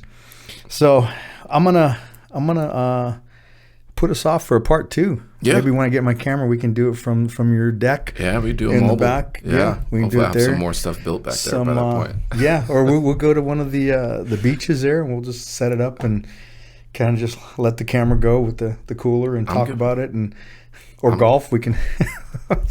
Let's start with the beach. Start with the beach. So we'll probably be in enough sand, either playing golf or on the beach. I was going to say, I feel like we'll have more time to talk on the golf course because we'll be chasing the golf balls. Yeah, exactly. We can just kind of mic it up, but definitely we'll have to do a part 2 again now that you're going to come down more often. And I'm here. Maybe we can. I'll talk to Angel and we can do one from the dugout there at Eisenhower. Oh yeah, that would be awesome. For old time's sake, that'd be awesome. It's awesome to see what he's been doing with that team. Yeah, I think they had a good year this year. Right? They did actually. They got into the playoffs. I texted him, but I didn't see the schedule. I think I thought there was some games starting today. Oh, wow. And then they go into next week, which is kind of odd because a lot of the schools are out, which it was like having those spring break tournaments. I always worried about those because you don't know what the kids are doing during the day. Yeah. And you got to count on them to show up at 3 o'clock or whatever. Jeez. This is the first time Eisenhower's probably made the playoffs since 2001. Yeah. Probably. Yeah. So 20-year anniversary from some playoffs. Yeah. That's awesome to see. Yeah, which is good. So, we'll plan a part 2. Yeah. We'll shut this one down, and I'll take you a walk down there, and we'll see if we grab an iced tea or something. I'm down with what that. it is it 12 yet? Oh, perfect. It's 12. Yeah. Okay, good. So it'll be 3 o'clock in New York. I always go by time, world time.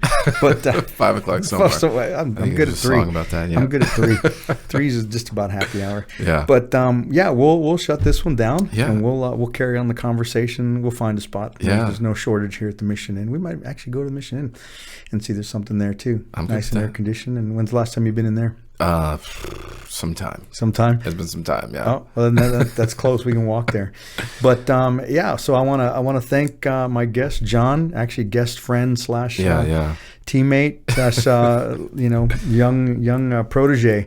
But thanks for making the drive out, and I want to wish him the best in whatever endeavors he has going forward, and super happy to have him back. Really a little bit jealous that he's going home to Rialto. He gets to stop by the Rialto sign, and maybe he'll post some pictures of stopping around Brownies and some of the other places. Man. Most of them are gone, but they've got a Cracker Barrel there. They've got a new Target. I think they've got Joe. You remember Joe Baca? Yeah. Yeah. He's building left and right over there, so that's good. He's rebuilding the town. I meant to ask him the last time what happened to the lion from Frisbee Park. I would have liked to have that in my backyard. I don't know why, but I would have. It's probably somewhere. Yeah, I don't know what happened to it. Melted down and made him move it. But I didn't even think about that till now. I should have asked him when he was telling me they were going to tear that thing down. But anyway, we'll call this part 1, and then we will reconvene maybe in San Diego or Rialto. Who knows? But this is just the first of a few for the summer. So again, I want to thank John. I want to thank our sponsors, 100% Media, Resilient Real Estate with Adam Schwartz. And again, I want to wish everyone a good weekend and stay safe. We'll talk to you later.